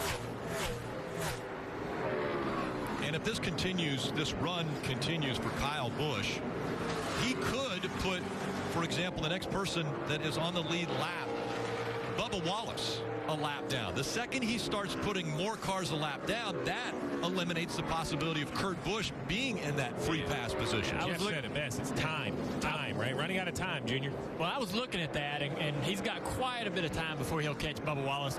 Not quite a half a racetrack. 10 seconds. Yeah. Long way ahead. I'm more concerned about 126 laps to go, right? He has to have time to recover once he gets back to the lead of that. Man, look at Kevin Harvick. He's still back in 7th position. Has a decent race car, but he just hasn't been able to move up. You see that he's closing in on the group in front of him, but it's just a hard racetrack to get through traffic. Yeah, even a dominant car like the 4 car has been this weekend, you put them in traffic and it takes a little bit out of their sails. Like I said, dirty air is just tough around this racetrack. It's a one-groove track. And he's cut the deficit to Kyle Busch. He started, you know, he's gaining on Kyle, but he still has, you know, 6 cars to go through before he ever got there. So that whole group has kind of gotten together where Kyle's leading and 2's right behind him, and the 4 is pulling them all to the front, but still a lot of cars to go through. You know, Jeff, but there's a few other things. When you look at the last lap where these guys pit, Marty, I look at Kyle Busch, Brad Keselowski. I think they need 2 more pit stops to make it on fuel versus someone like Blaney, Chase Elliott, Kevin Harvick, maybe only 1 more stop. Yeah, those are the top 3 cars that pitted at lap 154, Steve, so they are in a bit of an advantage there. Harvick said on the run before that they kind of took away the turn he needed in the car, so they made an air pressure adjustment on this run, trying to make it a little bit better. That's making the car a little bit too tight, especially sitting on the corner. Kevin Harvick saying right now it gets tighter the longer he runs. That splitter you talked about, Junior, I wonder if it's starting to finally hurt that 4 car, Rick.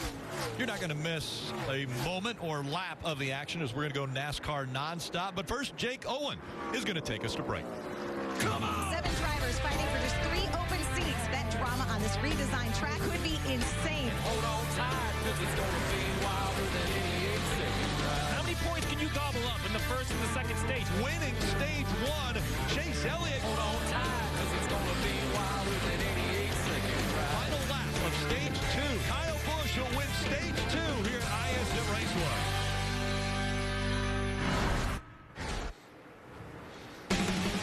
It's Monster Energy Cup Series Racing from Phoenix. Is telecast presented by USAA.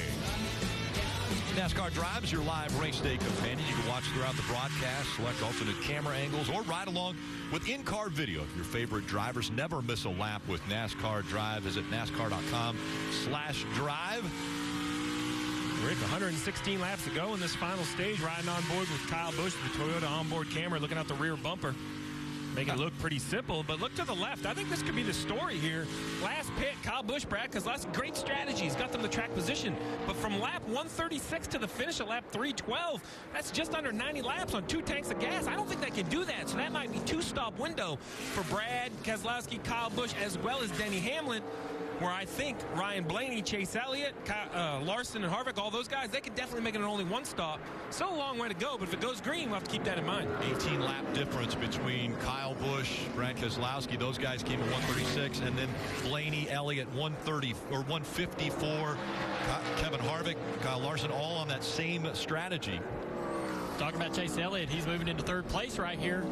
He's showing some great speed on the long run, and if this race does go green the rest of the way, he just passed the 12-car Blaney to put himself in 3rd. He's got a big gap right now, clean air all the way up to the 2-car Keselowski. That's going to allow him to put together some great laps, put some distance between him and all these guys on the same pit strategy, tire strategy behind him. So if it goes green, Chase Elliott may be in the best position to win this race. Chase Elliott coming into this season, a lot of questions. When will he get to victory lane? Well, he finally broke through that ceiling and was able to get his first win at Watkins Glen, and then a couple wins to tag on to that afterwards. Matter of fact, one in the last stage to guarantee a spot into this round of 8. Parker. Well, guys, we have to point out Matt Kenseth. You saw in the top 10 earlier after having that run-in with Daniel Suarez. You know, he's the defending race winner from here last year.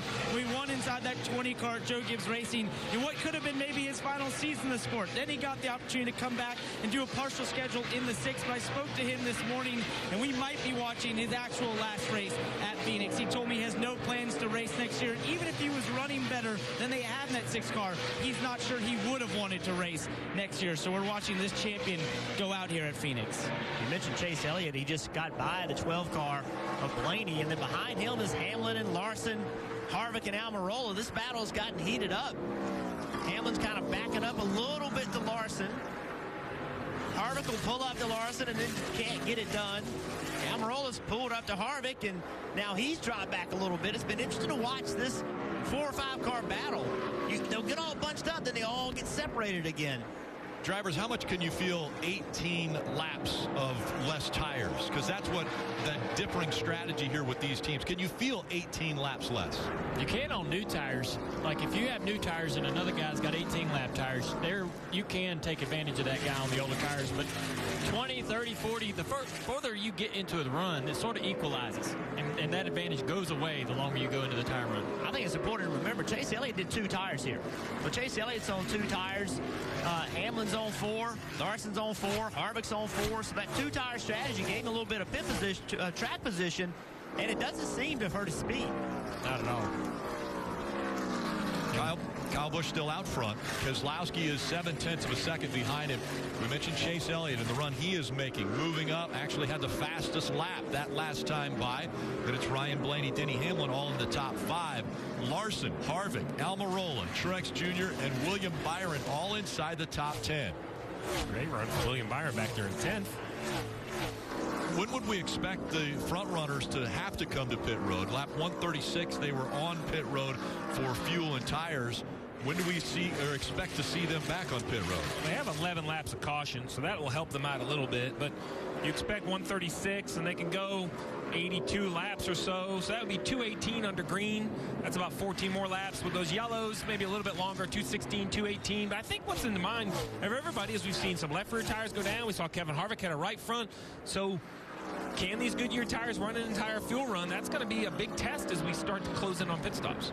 And Steve, you got the top 2 cars at least as you watch Chase Elliott there that pitted at lap 136. He pitted at lap 154. Checked in with a number of crew chiefs. They think that the teams that pitted at 136, you're right, Steve, will be coming in about 10 to 12 laps, and it will be extremely tight for them to make it from there to the end of the race. That most teams think they could not do that. The other cars are fine. They did it at lap 154. The next time they stop, they'll be good to go to the end for sure, and good for overtime if that's the case today. Think about that, Rick. Your entire playoff hopes could be dashed because of an untimely caution during pit stops. There's that much pressure in this format as we see the 41 of Kurt Busch, a lap down, continues to march through the field. I mean, he's passing the 8th place car, guys. The 8th place car. He's flying. He's going to have a caution quick, though. He's running out of time, but he is absolutely flying, going NASCAR nonstop.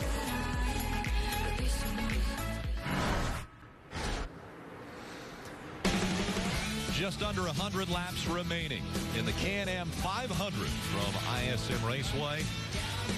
Today's aero coverage provided by Coca-Cola, giving us a great shot of this beautiful facility here in Avondale, Arizona.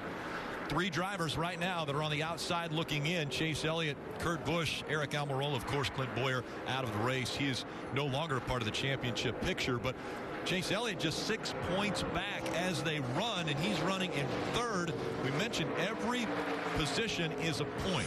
Well, Kevin Harvick, who is currently in, is running 7th. Now, if he loses spots, Chase Elliott gains a couple. That's the difference in making the championship or not making the championship. Or more importantly, Chase Elliott takes the race lead, because he's 3rd but closing in on these leaders, guys. The 18's catching the 43. That's not good for Kurt Busch as we cycle and cycle more and more laps, and the 18 starts to put more cars a lap down. That takes that opportunity for Kurt Busch to get that wave around, get that lucky dog away. Basically takes away his opportunity to make up any more points as this race goes further. There's that gap. You see the 43 of Bubba Wallace, and just behind him, the 18 of Kyle Busch. The second that Kyle Busch passes the 18, if a caution comes out, then the 7 or the 43 would be the free pass recipient and not the 41 of Kurt Busch. Kyle Busch and Brad Keselowski are closing in on pit stops very quickly. They've run 81 total laps, 70 under green. They got to be under 10 laps before coming to pit road. Look behind that 2 car, though. Coming fast is Chase Elliott. He was 3 seconds back. He's down to 1 second behind that 18 car. And we talked about at the top of the show, Alan Gustafson on top of the pit box. He's 1 here with Mark Martin, 1 here with Kyle Busch, 1 here with Jeff Gordon. There's something about this racetrack that it changes throughout the day. We've heard everybody's handling, going through cycles. He knows what this track does, seems to make great adjustments. Chase Elliott was strong early, seems to be strong again. Chase Elliott found out that at Dawsonville in the pool hall, they know when a Elliott wins, they will once again ring the siren there at the pool hall. He's done it 3 times already this year, Parker. And guys, the long run has been his strength inside that 9 car. Aside from that 1 run where they got too loose, he's been really good on the long run, especially late at the end of the run, as we're seeing here. For whatever reason, I looked at his right front. I actually looked at the temperatures inside the wheel, and they were barely registering. He's been doing a great job of keeping heat out of the right front of that race car, and it's really paying off the long run. You said it earlier today, Steve. Every position that he gets inside the top 10 is 2 points. So passing this 2 car, passing that 18 car would go a long way to helping him catch Kevin Harvick. He's the only 6 points out. More importantly, if he wins, doesn't matter. Points don't matter anymore for the 9 car because winning moves you forward. He has a car fast enough to win with. And a reminder, after this race, points don't matter for the championship 4. They will start the race in Miami, and whoever finishes in front of the other 3 competitors for that championship 4 will be the champion. 93 laps to go, and closing in now on green flag pit stops, especially for Kyle Busch, Brad Keselowski, Denny Hamlin, all drivers that are up in the top 5 that came to pit road on lap 136. 9 underneath the 2. I don't think Brad's going to be able to put up much of a fight right here. He knows Chase is much faster. You guys mentioned there's the 43 of Darrell Wallace Jr. lap down. That takes Kurt Busch out of the free pass position if a caution were to come out. Kelly. Denny Hamlin, who spent most of this race inside the top 5 coming to pit road, he has a flat right front. They believe he had twice in this race has had shaking in the right front. They've managed to keep him out until a stage break. The first time around, they were trying to do the same here, get inside their fuel window, had to call him to pit road. That makes me nervous for everybody else. We've not had a long run without a tire problem. bring out a caution. Yeah, and will the 18 have already paid one and a half? I mean, this is going to be, this next 10 or 15 laps is a focal point in this race. The 18 will have to come to pit road much earlier than the 9 of Chase Elliott, who I believe is going to pass him on the racetrack. Will the 18 be fortunate enough for it to stay green before the next wave of cars come? Remember, our guy we talked about all day long, Kevin Harvick, he had a tire problem at the end of stage 1. We're getting to that point now. They've gone this far again. If I'm the crew chief of that car, I'm getting really nervous. But he can't really pit right now, though, can he, Steve? No, he can't pit right now. And more importantly for the 4 of Kevin Harvick, Chase Elliott in the 9. Look at the left side. Take a screenshot. The leader, 18. Everything's good. Harvick's in by 7 points. About 2 more sets of corners when Chase Elliott passes this 18. Right here through the dogleg, he'll become the leader, and Kevin Harvick will be eliminated from the playoffs. It will change the points as they run. The second to Chase Elliott goes up and takes the lead, which he now is the leader. Watch how it changes. The 78 now 20 points ahead of 4 Kevin Harvick. Well, the problem for Kevin Harvick in the 5th position, there's not 20 points available unless Martin Truex Jr. falls back. So, and Martin Truex Jr. is in the 8th position, so a problem would absolutely, perhaps could eliminate the 78 still, but it's not like he can go past 20 cars. And this means that Kevin Harvick has to make sure he's able to pass the 9, Chase Elliott, for the race win. Kevin Harvick has to right now think that he has to get by the 9 of Chase Elliott for the win. 18 car coming to pit road. So now Kyle Busch running second, comes to pit road and headed in your direction, Marty. You heard Tony Hirschman, his spotter, one of our pit crew all-stars this week, telling him don't push your lights, meaning take it easy on pit road. Don't speed here. A penalty right now would be very costly for anyone who gets one. Kyle led every lap of that stage until the 9 car came down, got past him on pit road. Kyle coming into his stall said, I just need more front overall turn. Also, Eric Almirola coming to his stall as well. He said very loose to get going in that 10-car critical green flag stops here at Phoenix. I could decide who might win this race. Clean stop for the 18 bunch. 4 of Kevin Harvick has also decided to come to pit road a little bit earlier than expected. Marty? Yes, a little bit earlier for the 4 car. You kind of saw the 18 car kind of stumble as he left his stall as well. Kevin Harvick coming down pit road and a spin on the racetrack, Rick. And will it bring out the caution? I think it's going to have to unless he can somehow get going. Look at that. Does a nice job. And the caution will come out. Here. So the 97 of Tanner Berryhill brings the caution out. They were on pit road, so the 4 car is going to continue with their service. Finishing that stop, Tony Gibson said, let's finish the stop. They did it 4 Goodyear tires for Kevin Harvick. Said, I just need more late rotation in the corner. We'll see how all this cycles out with the caution coming out while they were on pit road. Oh, that is going to catch the 4 lap down. He'll be able to take the wave around, but track position will definitely be hurt. But what a break for Chase Elliott. A huge break for Chase Elliott. So, Steve, I don't know if it makes a difference, but it looks as though on our scoring monitor, Harvick might be the first car scored a lap down. It's all shaking up now. You're going to have to let it completely score around. The way the field freezes, our monitor only picks everybody up at the start-finish. Here's the 97 up the racetrack. A big slide right here for Berryhill. He tries to save it, and now at this point, it looks like he might be off the racetrack. But remember, we're in the middle of green flag pit stops. People run below the yellow line. That is really on the groove of turns 3 and 4. And then right here where he has to take a left, that's it. That forces NASCAR to throw yellow. And it's just a huge, huge, huge break for Chase Elliott. Now we're going to have to let scoring cycle around. I actually think it's going to be a battle between Kurt Busch and Kevin Harvick, who's going to get the free pass. But it doesn't matter because Kevin Harvick's going to take the wave around anyway. So he's going to be back on the lead lap just at the back of the field. As they went by the last time, there were 11 cars that were scored on the lead lap. Again, right in the middle of green flag pit stops is when Tanner Berryhill spun around, brought the caution out. That freezes the field. So once the caution comes out, wherever you are running at that time, freezes the field. So now NASCAR is going to put everyone in position before they open pit road. So they've done that, and the 41 will get the free pass. So he was the car 1 lap down. So think about this. Kevin Harvick was about the 5th or 6th position. He peels off to come to pit road. Chase Elliott stays on the racetrack. This pit road is 400 feet longer than it used to be. Extremely long. He has to run from basically the exit of turn 2 all the way around to the exit of turn 4, and because the leader had passed him while he was on pit road, that puts him a lap down, as now we expect all the lead lap cars to pit. Chase Elliott's going to lead them, the first car on pit road. Parker. And they told him to not pass the pace car like Kurt Busch. He said, you know, the freeness inside the car hurts me at the beginning of the run. Oh, looks a little slow on the right front there, but it helps me on the long run. So not many adjustments here on the 9. It'll be 4 Goodyear tires and Sunoco fuel, Kelly. Martin Truex Jr. in the 78. He's talked about a wheel hop on the left rear a couple of times that last run. You see the wrench there in the car. They're going to make a chassis adjustment, 4 tires and fuel, Rick. And now, everyone that has come to pit road under this most recent caution should have enough fuel to make it all the way to the end, as long as the caution doesn't come out.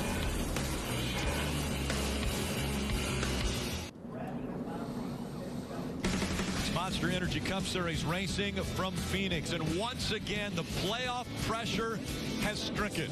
The 9 of Chase Elliott speeding on pit road, so he will have to serve that penalty. That's a huge penalty. He's going to have to go to the very end of the line with only 79 laps to go. It's a huge advantage to Harvick. Going to be a lot of waiver rounds and put a lot of guys back on the lead lap, and he'll have to be behind all of those cars. We need to check that. That's the one question mark I'm wondering here. I believe the waiver rounds will be behind the penalty cars. We'll have to double check that, Parker, as we see them line up. Guys, he came across radio and said he just bounced in the red like normal, but obviously that was too fast, so he'll back it down for next time. Yeah, and that's the problem, Parker, right? You could be 1/100th below all day long, and you have no idea, right? So if it bounces one more time. So we got in right here. So to clear it up again, you're right. Exactly right, Dale. So we're going to have everybody who's on the lead lap. Then we're going to have the lap down cars. Then we're going to have the wave around cars. And then behind all of them will be the penalty cars, and that will include the 9 of Chase Elliott. Rutledge. You know what, guys? They made so many improvements down here to the track, but one of the greatest ones is Victory Lane. Now fans with a pass can use that new infield tunnel to get down here and get right here at Victory Lane. They opened the gates a few minutes ago. It was like the running of the bulls, but how cool would this be to be down here in Victory Lane watching a race, guys? And now the question is, who's going to be there in 78 laps? Because that's all that's left in this race. 78 laps to determine who will win at this race and who will be the championship for. Well, look who's leading the race. We got 2 guys not even in the playoffs. Brad Keselowski leading. So now really, you just talked about it, Dale.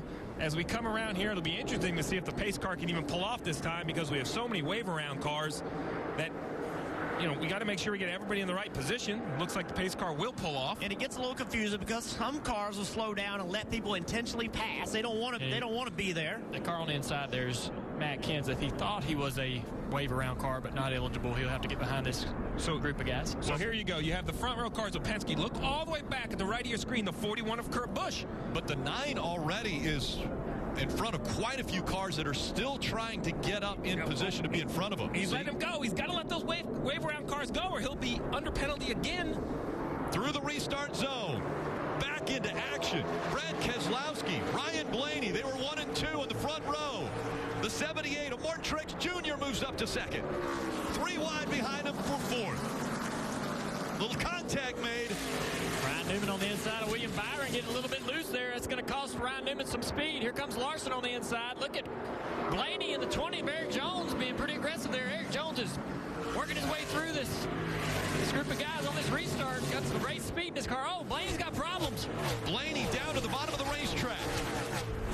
And look at the points between the 4 and the 41 right now. Only 1 point separating them. Ryan Blaney way off the pace. Looks as though he's going to make his way back to pit road. Something wrong with the 12. The 4 of Kevin Harvick fighting for every spot now, because every position is a point. And right now, only 1 point to the good. That's the guy right there, right in front of him. We talked about this. 2 Stewart-Haas racing teammates racing for points. Let's not forget Chicago coming to that finish of the stage, and Kevin Harvick jumps to the outside of Kurt Busch and steals a point away. And also, let's not forget how fast that 41 car has been. He ran Harvick down from a long way back a little bit ago. Now Harvick underneath him. Here comes the 18 as well of Kyle Busch. These 2 right now racing for their championship hopes.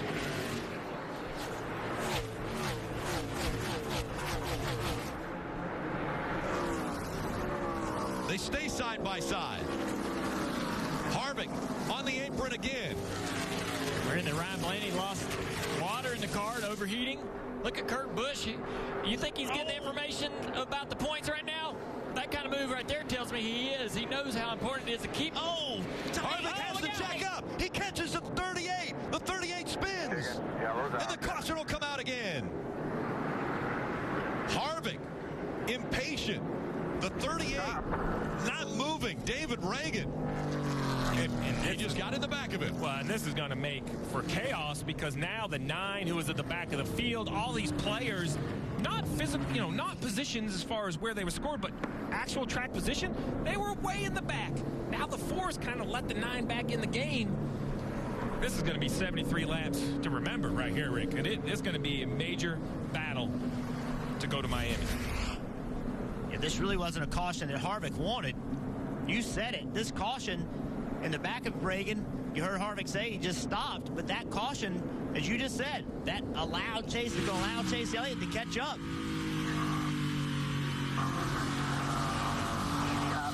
Up. Good. Yellow.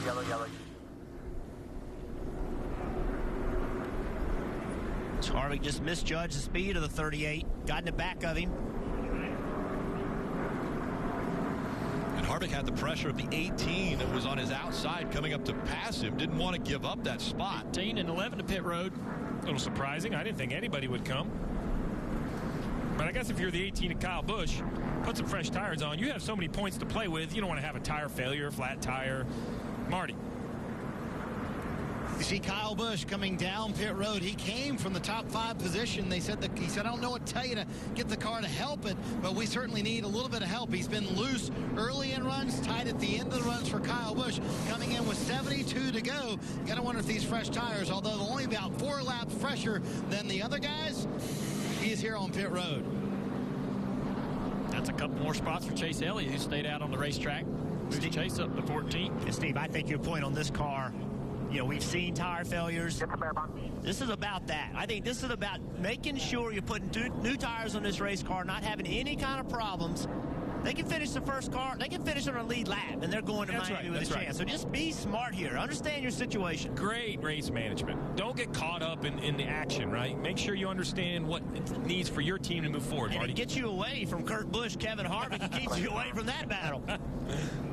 And guys, Kyle came down pit road because they do have a little bit of left front damage. They wanted to make sure that they got that buttoned up. And Adam Stevens saying, hey, we can't really gain any spots here. So they're putting some bare bond on that left front damage and just making sure that it's okay. Was not significant damage, to make sure we point that out, but they just want to make sure they clean that up before the end of the race here. Man, oh man. 70 to go. I have anxiety for all these guys, and I'm not even in the race. There's Martin Truex Jr. He's been complaining about his car all day, sitting there in second now. Well, Jeff, we have this anxiety because let's remind everyone, right? This started in February. This started when the trucks left for Daytona in February with the hopes and the dreams that you could win a race, that you could go to Miami and race for a championship. Everybody you talk to, they don't say they want to be champion.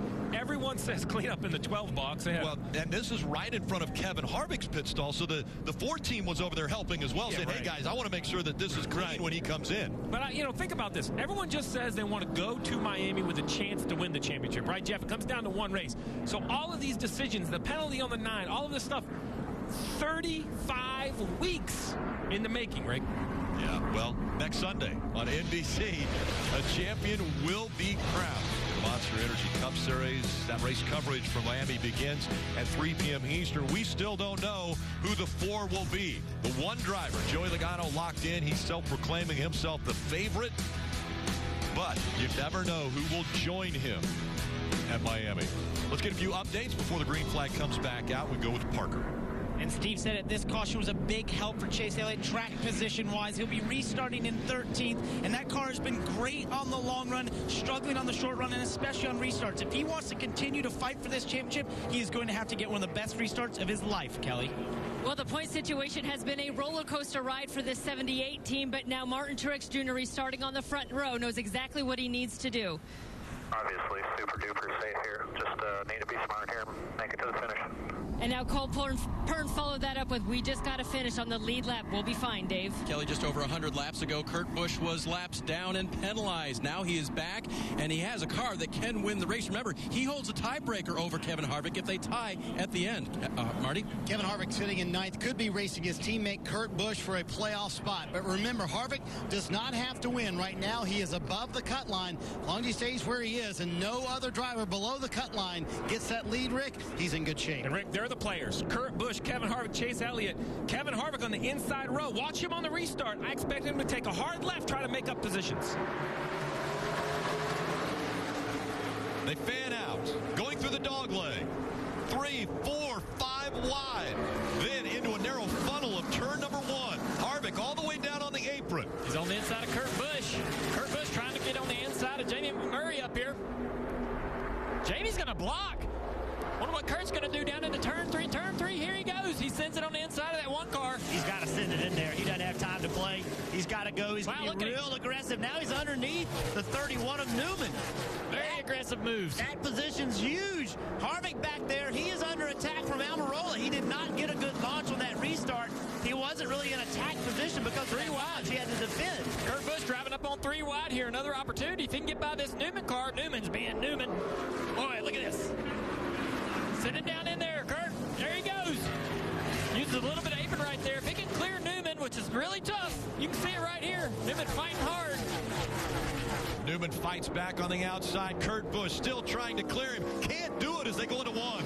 If Kurt could have cleared him, those guys in front were 3 wide. That was an opportunity for him to grab another spot easily. But now that they're all sorted out in single file, it's going to be tough. He'll have to pick them off one at a time. 66 laps to go. And now the 41 and the 4, as you see on the left, tied in points. Tiebreaker is the best finish by either one of the drivers in this round. So the tiebreaker right now would go to the 41.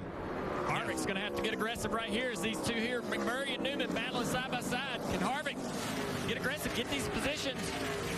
He's going to need them as Kurt Busch is starting to move forward.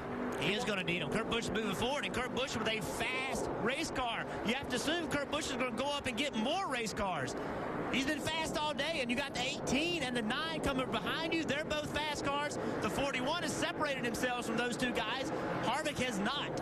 And Jeff, we're focusing on these playoff cars, but 3 non-playoff drivers, Brad Keselowski, Kyle Larson, Eric Jones, are 1, 2, 3, basically around 1 second between each car. There you go. Harvick cleared Newman.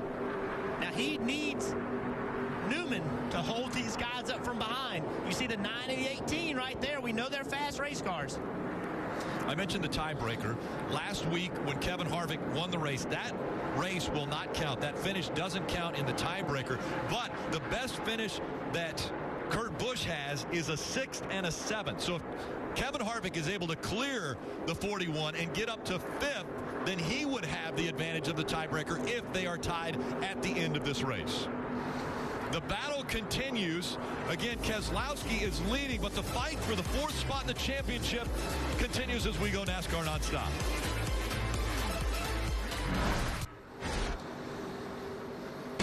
You're watching Monster Energy Cup Series Racing. It's telecast presented by USAA. And want to look at today's Ram trucks proven to last. Playoff pressure.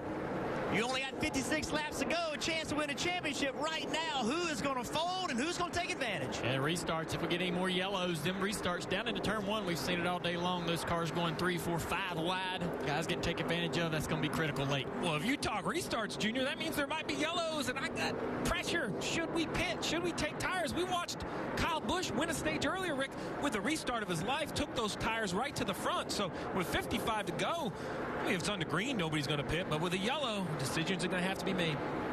And this battle continues between these two, and you see how close the points are. 2 points separating the 41 and the 4 as far as the position to advance to the championship 4 in Miami. Kurt Busch had more speed than this on the run before. Just doesn't seem to have the car that he had earlier when he was a lap down trying to race to get that lucky dog, get that wave around. So he's closing in on this 24, but it's going to get tougher and tougher the closer he gets to that dirty air. Marty. Everybody bunching together here in this top 8, including Kevin Harvick, seeing that 18 grow a little bit bigger in his rearview mirror. They have the car a little bit better for Harvick. They would love to get by his teammate of Kurt Busch and put some distance between them and the 18. But these guys really, from 4th on back, just kind of packing together. Look how close that battle's getting, guys. Yeah, I find it interesting. I think if William Byron can put some pressure on Martin Truex Jr., Martin will get out of the way. He cannot afford to race. So right now, William needs to push that issue. Get to that left rear quarter pound. Give him a little nudge. He'll give it to you. He cannot afford to wreck. He's looking on the inside there. He's definitely got the faster car. But while this is happening, it's allowed Kurt Busch to climb in here and see if he can get part of this. See if he can get by these guys quickly. That 18 car, you just heard Marty say, is getting bigger. In the mirror of that 4 car, that is not what Harvick wants to see. If he were to get by Harvick, and then the 41 get by the 24, we got a whole different point situation. Right now, Harvick only 2 to the good. At the beginning of this race, the phrase morals will be tested was thrown out there. Now, as we get down to the final 52 laps, morals are definitely going to be tested because Kevin Harvick has to get by and be in front of Kurt Busch in the points.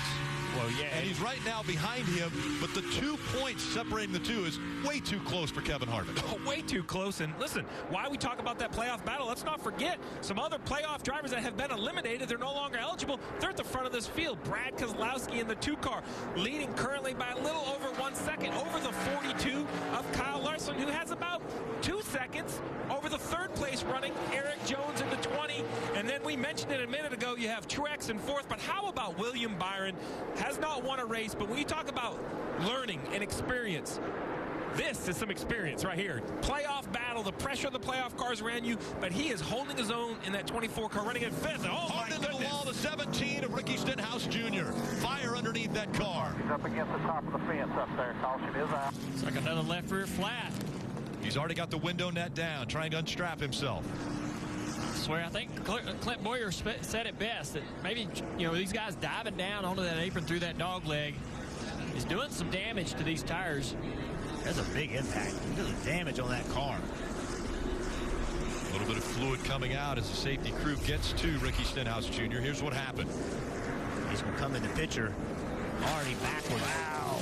Man, I don't know. It's like he didn't even have any brakes. It was going so fast. Hard hit. That's a huge hit. I don't know if the tire went down and took the brake line off. I mean, that thing was screaming fast. Yeah, if the tire failed right on corner entry, it would just be no way to get the car slowed down. Wow. Watch how quick the window net comes down. He knows that car's on fire. He's getting himself ready to get out. The fuel cell's in the back of the car, and there's now a rubber bladder that, so in an instance like this, where an impact like that, they want to make sure the fuel stays inside that fuel cell. Yeah, but that one hit hard enough. It might even got to the oil tank. The truck arm can go through an oil tank. It looks like oil running down the banking. So now...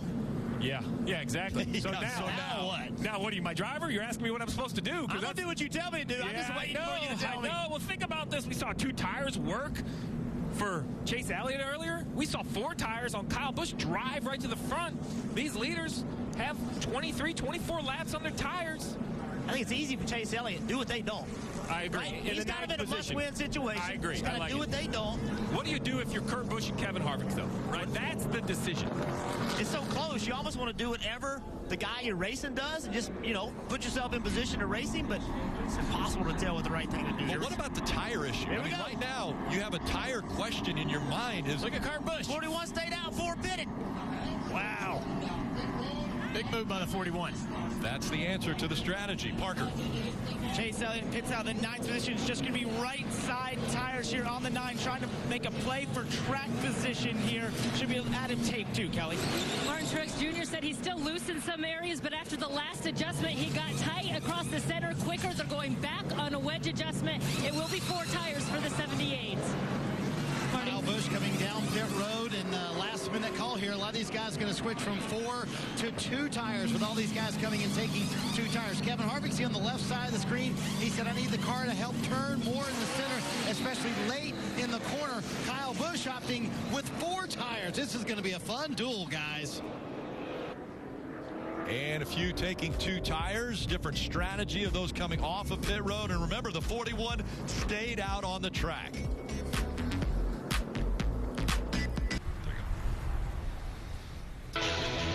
Post-race coverage here on NBC from 5:30 to 6. Then you can switch over to NBCSN at 6 o'clock for extended post-race coverage, victory lap, and proving grounds with Parker Kligerman. They are continuing to clean up around the 17, and because it's going to be extensive, the red flag has just been displayed, so the cars will stop on the racetrack. And again, differing strategies for these drivers. The 41 of Kurt Busch stayed out on the racetrack, Dave. Nerve-wracking decisions these crew chiefs have to make. Listen to the radio. My gut says pit. That's what I'm thinking. The only thing I was considered not was if they all pit, then we can try to stay out there. I'll leave it up to you if there's a split decision up there, but planning to pit, 4 tires of fuel, half out left rear. So there it was. Kurt's gut said pit, but they left it up to him if it was a split decision, which it was a little bit at the front. Steve, here's the other problem. They now have let those well-used tires cool down under this red. They were very upset when the red came out. Obviously, they have to, for safety's sake, to clean up the 17 mess. But they won't be as good, they don't believe, because they're getting a chance to cool down here. I would have thought they would have been better with a heat cycle, cooling them down like that. But the tough position, Rick, is you make that call not knowing what the cars behind you are going to do. 4 or 5 cars stay out. The call's no different for the 41, but he'd have a bigger buffer to those used or those brand new tires. Now, man, they're going to be right on his rear bumper, and it has been quite a day for these playoff cars. Well, let me tell you, the pressure has really been ramped up, and there have been playoff issues for almost everybody involved. Kevin Harvick had started with just 2 laps going until the end of stage 1. They have a tire go down. It was the most uneventful 74 laps, and then that happened, and then the bad news continued for Stewart Haas Racing and tire issues. A left rear tire goes down to the 14, makes heavy contact in 3 and 4. Kurt Busch gets the penalty for passing the pace car while he was entering pit road. They were reminded of that at the driver's meeting. Do not pass the pace car as you come to pit road. Well, you mentioned pit road. The 9 didn't pass the pace car, but he was too fast right here in the first section. Alan Gustafson's trying to stay positive, but it had to be disappointing to know how much of that track. I mean, you see right here, waving all those cars by. So difficult for the 9 team as well as virtually everyone else. We knew coming in that the Big 3 was going to be the story. Could they advance to Miami in the Championship 4? Well, right now, they're in a position where they can, but Kevin Harvick is right there on the line if he doesn't win this race. Well, it's a points battle between Kevin Harvick and Kurt Busch, who we just mentioned was out there on the old tires. But, you know, I think the other thing we maybe didn't see coming, we knew the 4 was going to be fast, but Chase Elliott and the 9 has really shown up. He has almost matched the 4's speed at times during the race today, and even though he doesn't have great track position, I think he perhaps could still make the victory lane. That changes the entire picture. All right, Burton Jr., you guys, I'm sure you've been sweating as drivers watching all of this happen.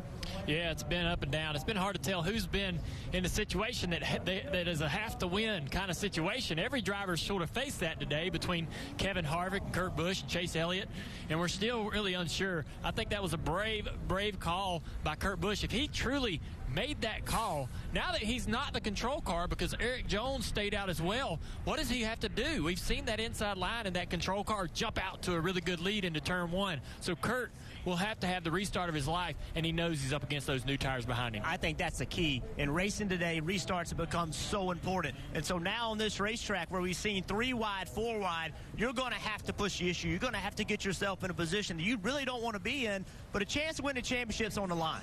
And you're going to have to do it. If you don't launch well, you're not going to be able to do those things. You're going to have to be on attack mode. If you're not attacking, they're going to be attacking you. And take a look at the playoff leaderboard. We mentioned how Kurt Busch and Kevin Harvick fighting for that last spot. Well, because Kurt Busch stayed out, where he's running on the track right now, again under a red flag condition, but where he's running, he is 1 point ahead of Kevin Harvick. Kevin Harvick chose to come to pit road. He has 4 fresh tires. He's worried he's not going to have to worry about moving forward because he's got a great car.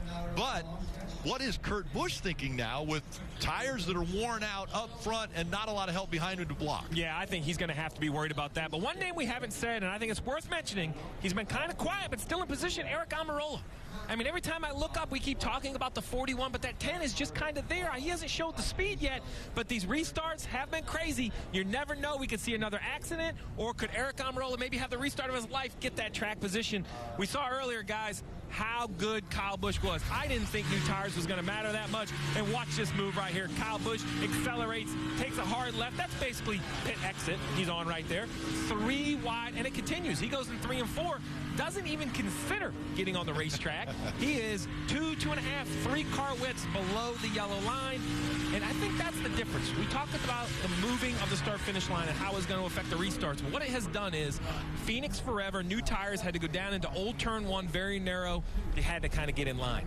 Now you have those new tires, Rick, and you can attack early, passing guys right away. I think that makes a big difference. Kyle Busch has always been one of the more aggressive drivers when it comes to restarts, and we showed it where he was aggressive there. Let's see if we can chat with him. Jeff, can you dial him up on the radio?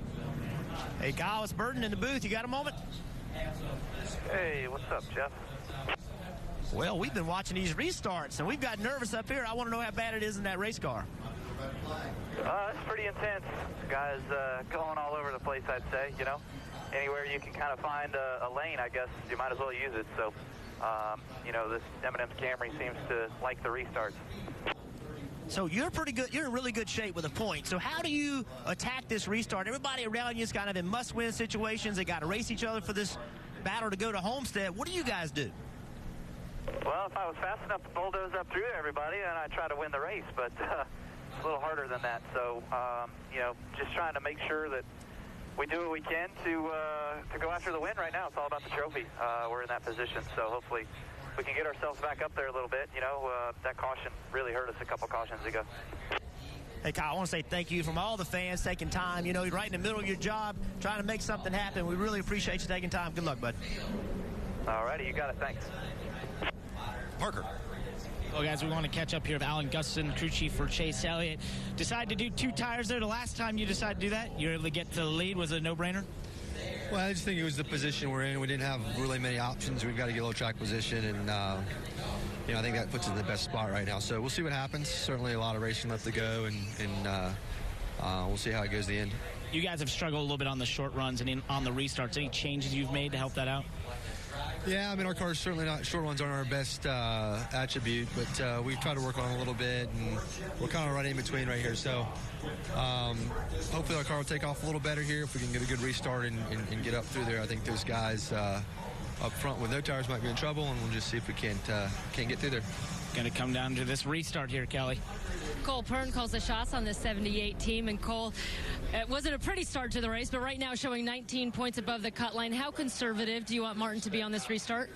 Yeah, I mean, we don't need to do anything fancy, obviously. At this point, we just got to have a decent finish and we'll be okay. So, yeah, we struggled a little bit early, but we keep working on it and got it better. And, you know, obviously, wish we could have scored a few more stage points, but at the end of the day, we did enough. And like I said, hopefully we can just have a clean restart here and make it to the finish. This is one of just 2 races left for Furniture Row Racing. How important is it to you that you send Barney out at least with a shot at the championship? Yeah, it's huge. I mean, that's what we're here for, and obviously, you know, it's been tough with the team closing down, obviously, but we're still pushing on, and we want to do as well as we can as a group while we're still together. Thank you, Cole. Dave? And Kelly, Billy Scott was just told by his crew that they feel raindrops. Probably not the truth, but short of that, how confident are you now with the decision made here? We just got to see. It's hard to tell. Just kind of felt like Kevin was in a good spot there to kind of do the opposite of what we did. So we just stay on the aggressive side, and, you know, track position is important, so we'll see how it shakes out. You mentioned a practice run to Kurt that may have matched where he is right now. Do you feel like you saw something in practice to where these used tires might be his advantage? Yeah, they fired off pretty well, and it was one of our better runs on the long run. So hopefully it's okay. I don't think this red will hurt us too bad. Very good. And, oh, by the way, Marty, it is not raining. I know that, Dave. We're in the desert. By the way, I go back to a conversation Tony Gibson and I had on Friday when you said, for an old man on medication, this is too much pressure. You're one below the cut line. How you holding up? I'm doing all right, I guess. My wife didn't send enough medicine for this, so next time, honey, send more if you don't mind. But, yeah, it's been a crazy day. You know, first time back on the box. We've had a fast Busch Light Ford all day long. The guy's done a great job. We've overcome a lot. So, yeah, we'll keep digging to the end, man. Kevin's, one of the best here. So we got 2 right sides, and we figure out we got to fight. We got to run the 41. Unfortunately, we're running against a teammate. So hopefully the 9 doesn't win, and we can finish within 1 of that 41 car and go to Homestead. So we're going to dig till the checker flag falls, and hopefully we're in the mix. Running against your old team, which I'm sure is strange for you. That was all you on that audible on the right sides only. What does Kevin need to do now, though, just to make sure that you get to Miami with a shot to win it? Well, I think you got to keep the fenders clean from here. The restarts are going to get crazy from here on out. It's going to get wild. So you're at the mercy of guys around you, but we got the best out there. So hopefully it'll work out for us, and we'll see you in Homestead. I'll see you in Homestead no matter what, but hopefully it's for a championship. There you go. They're all going to Miami no matter what, but they want to win a title. And he turned around and joked to Tony Stewart, who's right behind him, guys, said, man, I'm not kidding about the medicine thing. I need a lot more if you're really going to want me to do this next week. Well, his health issues came into play this year. He was in the hospital for quite some time, and it's great to see him out here. It's great to see him joking around, but the irony is he won the Daytona 500 with Kurt Busch, and now he is crew chiefing for Kevin Harvick, who needs to beat Kurt Busch. Well, you couldn't find a more experienced guy to put in that position. Over 400 races on top of the box, 6 wins, been in the sport, won a championship all the way back with Alan Kowicki, a mentor of mine, spent a lot of races with Jeff Gordon as the car chief. I mean, he knows NASCAR, but I'll tell you, Rick, when people say, hey, you missed your old job, there's nothing like making that game time decision, and I've never had to do it under this type of playoff pressure. What Tony Gibson has had to do as a fill-in crew chief is remarkable, and he's done a heck of a job. That Force still has a position to go get race for a championship in Miami. As you see, the yellow flag has been displayed. Cars rolling around the racetrack once again. Under 45 laps to go. Kurt Busch, who didn't come to pit road, will restart second. Kevin Harvick came to pit road. They did a 2-tire stop. He and Chase Elliott on the same strategy came at 265, and now they run 6th and 7th. So look how they're lining up. Look what you've got going on. So on the front row, Denny Hamlin. Those 3 guys, they have older tires. Those guys are in a little bit bad situation with tires, but they can set the pace. Then behind them, you have the first guy on tires, Kyle Larson on the outside. Behind him, Harvick. There is the 2 car. He's on tires. And Chase Elliott, he's on tires on the inside. Which lane is going to work? We've seen Kurt Busch start on the outside and take the lead earlier in this race, so we know he can do it, but he's going to have a great restart. He's going to have to get the power down, not allow that 20 car to clear him into turn 1. Here we go. How much will the tires matter? Coming back through the restart zone. Green flag back in the air. 44 laps to go to determine the championship 4. Pretty good restart for Kurt, but I don't know if he cut the corner enough, but he's still on the outside of that 20. The 20 gets loose. 20 loose. Here comes the 18. Kyle Busch. What a restart. Into the side of the 41. The 41 in the fence. And now they're sideways. The 11 goes down. The 9 gets caught. The 41 involved. Championship contenders involved here. Look at the damage to the 41 of Kurt Busch. The 9, a lot of damage to the right side for Chase Elliott. Those 2 coming into this race were 5th and 6th in the points. Denny Hamlin looking for a win in 2018. It's not going to happen here. This all started with that aggressive restart. We saw them banging on each other in the middle of 1 and 2. Just continued on all the way on the exit of turn 2. Well, Eric Jones got loose on the inside of the 41 of Kurt Busch, and that drove them both up the racetrack. The 11 of Denny Hamlin was on the bottom and believed maybe that he had cleared all this. And Kyle Busch said, I don't know if I'm fast enough, and he just drove up there, like he was. So look at Denny Hamlin. He's on the inside. Eric Jones in the middle. Kurt Busch down into the corner. Jones gets loose, takes the 41 up the track. Here comes Denny Hamlin. He thinks he's probably clear of all these guys. Contact. Comes up off the corner and gets into the 41, and that's when it all begins. Yeah, they just got together, never could get apart, and then the 9 car, minding his own business, right side, tore off his car. Just like that once your cars, it's hard to explain, but in the car, once the contact starts, right here, the 11 up the track. Oh, Denny was a little loose. You see him check the back of the car a little bit. Into the 41. 41 in the wall. That shoots him back to the 11. And now it's just on. You saw the 41 in the wall again. Then watch the 41. He now turns left, not intentionally. Didn't mean to do that. And there's the 9 car. 9 Cars Championship hopes go away right there, as well as the 41. And again, both drivers were below the cutoff line entering this race, but both had fought at different times during this race and were in the top 4 in points. Both had been up front and led laps, and now both the championship hopes and that journey will end at this race. You can see right there, Denny's turned to the right, chasing the back of the car up the racetrack into the 41. I want to know what the 78 Martin Truex Jr. is thinking right about here. Yeah, watch how hard he has to hit the brakes to avoid all this. We were just talking about that off air a little bit. Like, what do you do as a crew chief? Like, I'm not Martin Truex Jr. I'm like, oh, I got to stop. You know, maybe it's time to get away from all this. You're good in points.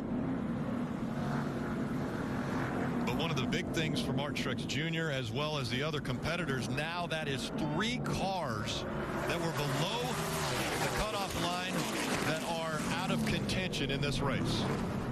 So we just talked to Kyle Busch. He acted like he wasn't fast enough. Look at him on the bottom. 3 wide, way off the racetrack. Looks fast to me right here. Taking advantage of those new tires. He and Eric Jones, tight battle. Eric pulls back ahead of him before the caution comes out. Kyle Busch just told us. He said, I'm not fast enough to drive up through here. Well, he must have changed his mind because he drove in here like he was. Look what he does, Junior. He don't even try to be on the racetrack. Turns left, way on the apron. 3 bottom, so 3. Down, 4, 3. When Denny's car came up off the apron, you could see it take off the back of the car. It took off. Wrecking behind you. Big wreck behind you. Martin Truex Jr. with a championship on the line, not wanting to see this. Look at the sun. Stay low, stay low. Always bad here. Just stop. Stop. You're not going to get hit from back. Come on. That's the problem. Yeah, it's easy to say stop, but the ones behind him might about be stopping.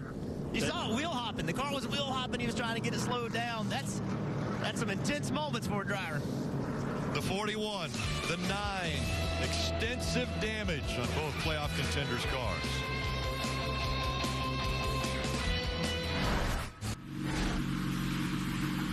With just 38 laps to go, and we just talked to him on the radio, the 18 of Kyle Busch will advance to the championship 4. He has enough points. He's guaranteed to be a part of the top 4 and will race for another championship. And Martin Truex got very fortunate to miss that accident. He has a pretty good chunk of points. And this right here is kind of the last man standing of concern for Kevin Harvick. The 10 of Eric Almirola is in a must-win situation. But, man, he can see the front from where he is. These restarts have been crazy. Can he pull off the upset, win this race? Eric Jones on the outside. Kyle Busch on the inside. Kevin Harvick in the 4. The inside of that second row, and now they fan out again. I'm so surprised Jones chose the outside.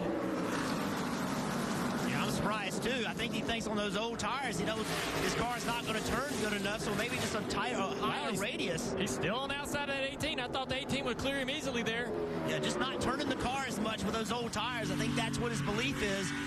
And again, right on the corner exit, that drive with the rear tires. There he is. Pretty good run there. Might clear him down here into turn 1. Now he's going to have to go to the bottom. Now he's going to have to block. This is so impressive on the old tires. But look at the 18. Kyle Busch to the outside. He's going to make him have to lift on corner exit here because the 20 can't open the throttle. Look, see? Can't open the throttle, can't get the power down. Didn't this guy just tell us he wasn't good enough to win just like 10 minutes ago? Well, he didn't show all of his cards. Kyle Busch out front, Eric Jones running second, Kyle Larson, Martin Truex Jr., Kevin Harvick, all a part of the top 5. Now, how does Kevin Harvick race? Kevin Harvick's in a really good spot right now in points. How much does he block? How aggressive does he get? Kevin Harvick's biggest concern right now is the 10 of Eric Almirola. You see the points. 26 points in front right now of the 41 of Kurt Busch. The damaged vehicle policy and the clock that some of the drivers were on, 41's time has expired. They are no longer a part of this race. Hey, Rick, if I'm Tony Gibson on top of the box for Kevin Harvick, I'm asking him to go ahead and put his mittens on here. I want you to run nice, safe. We don't need to gain anything. We are not racing anyone. The 78's kind of in the same situation. He's a great guy to hang out with, Marty. Let's just make sure we take this thing for the last 34 laps all the way to the finish. Believe me, they've told Kevin Harvick that. He knows right now that he's plus 26. Truex, but guess who's right behind him? They've also told him cannot let that 10 car win no matter what. Eric Almirola, his teammate, right behind Kevin Harvick right now in 6th. I think that's a difficult part. You see right here, Kevin Harvick making a move on Truex. He has to know Truex not going to put up a fight. Truex is going to just roll in behind him smartly. The thing that does is it takes away the 10 car being able to get that great restart. If you're in front of the 10 car, that's the only thing you have to fear right now is the 10 car winning. The only thing that is helping Eric right now is this 20 car of Eric Jones. As he holds these guys up, you got to hope if you're Eric Almirola that you want Eric Jones to hold him up long enough. Look here, giving him an opportunity to get by the 78. Well, remember, that 10 car's on 4 tires. And that's guys. That's fifth spot right there. Yeah. So that's row 3. Oh, he got a little loose there. 78 back to the inside. Be surprised if he races him real hard down here. As the 20 and the 42 of Larson are side by side. Looks like Larson's going to take that position. This is all about what row you could restart in. So right now in 5th, that's row 3. So he's got one more spot. See, Jones in trouble. If he can get by Jones, now he's restarting in row 2. From row 2, you can make something happen. Well, we saw the winner in the truck race on Friday night come from row 2. So we know you can win from there. 2.5 seconds separate Kyle Busch and Eric Almirola. Almirola in the 5th position, still behind the 4 of Kevin Harvick. Eric Jones just can't put up a whole lot of fight with those old tires. And Junior, you mentioned it. The morals are going to be tested. Can Eric Almirola get close enough? You can't do it from here, but a caution. Or perhaps just these last 30 laps with those fresher tires. There's one. Look how aggressive he is. Oh, yeah. He was getting into the back of that 20 if he didn't move. So this is why I think the 4 car has to race aggressively right here in front of Eric Almirola. You think you can risk it? Yes, because you're going to let him start 3rd on the inside lane on a restart. You can't do it. You got to keep him behind you. Eric Almirola starting 3rd on a restart. He's going to do something crazy. He has no choice. Well, Kevin Harvick's best defense against Eric Almirola winning the race is Kevin Harvick winning the race. So Kevin Harvick right now running in the 3rd position, has Kyle Larson in front of him, and then in front of both of them, Kyle Busch leading this race. So I'm a kind of conspiracy theorist, right? If I got the 10 to 2nd and I'm Kyle Busch, I think the 10 would win. Because I wouldn't want to see Kevin Harvick in a championship race in Miami, right? You do everything you can do to help yourself out. Kyle Busch does not want to race that guy in that 4 car. He does not. He just beat them at Texas. He doesn't want to see it. He would much rather have Eric Almirola. Unfortunately for the 18 car, the 10 has a few more cars to pass, but if he could get to his bumper, I'm not sure the 18 would fight him tooth and nail. Just one more reason you can't give him that 3rd spot and put him on the inside. Well, again, the gap between Kevin Harvick and Eric Almirola right now, 5 to 6 car lengths. So Harvick is still, he's not racing with mittens on right now. Harvick's still digging. Oh, we got a car spinning. That goes to 88 of Bowman on fire. Caution will come out again. Here's that yellow you were looking for, guys, to give Eric Almirola the chance that he needs to be aggressive. See how quickly Bowman's going to climb out of that car. Looks like another issue like we've seen all day. He came off of turn 4 and he had some smoke, went all the way down the front straightaway, caught fire going into turn 1 and 2. It spun out. And Dale, actually, he came across the radio and said he was running really hot from that nose damage, so maybe the engine expired. Yeah.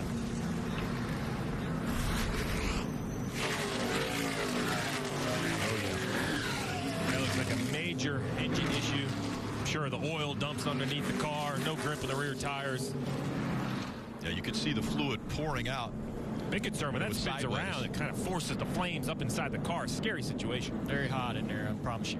And another major cleanup coming for NASCAR. They got a lot of oil to clean up. Whose tires are going to be better when you sit and wait? These long cautions really change your car. And this happened in the groove.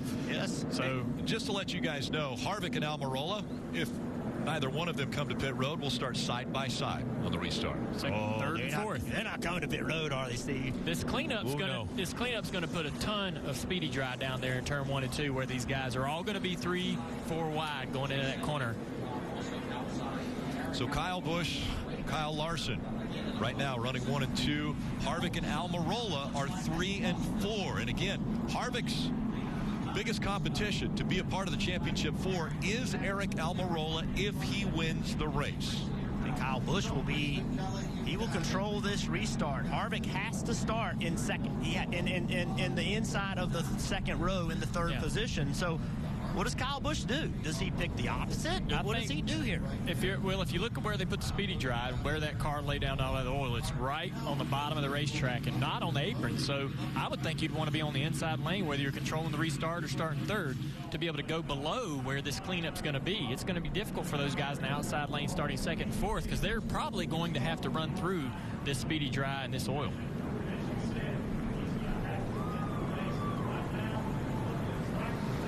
I think being in fourth kind of neutralizes the 10 car a little bit. As you said, Burton, and he doesn't have that opportunity to dive down and cut that apron as aggressively as the inside line. Another red flag coming up. And these red flags scare me, Junior. We've sat in these race cars long enough to know that some cars fire off better after a red flag than others. The air pressure comes out, they start bleeding air pressure out of the tires cool down, and some cars after red, they just won't go. They will not fire off.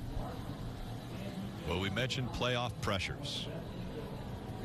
They continue to mount for the 4 team of Kevin Harvick, the 10 of Aric Almirola, the 2 right now that have a shot at making the championship 4. Almirola, a must-win situation as the flames roll from underneath Bowman's car.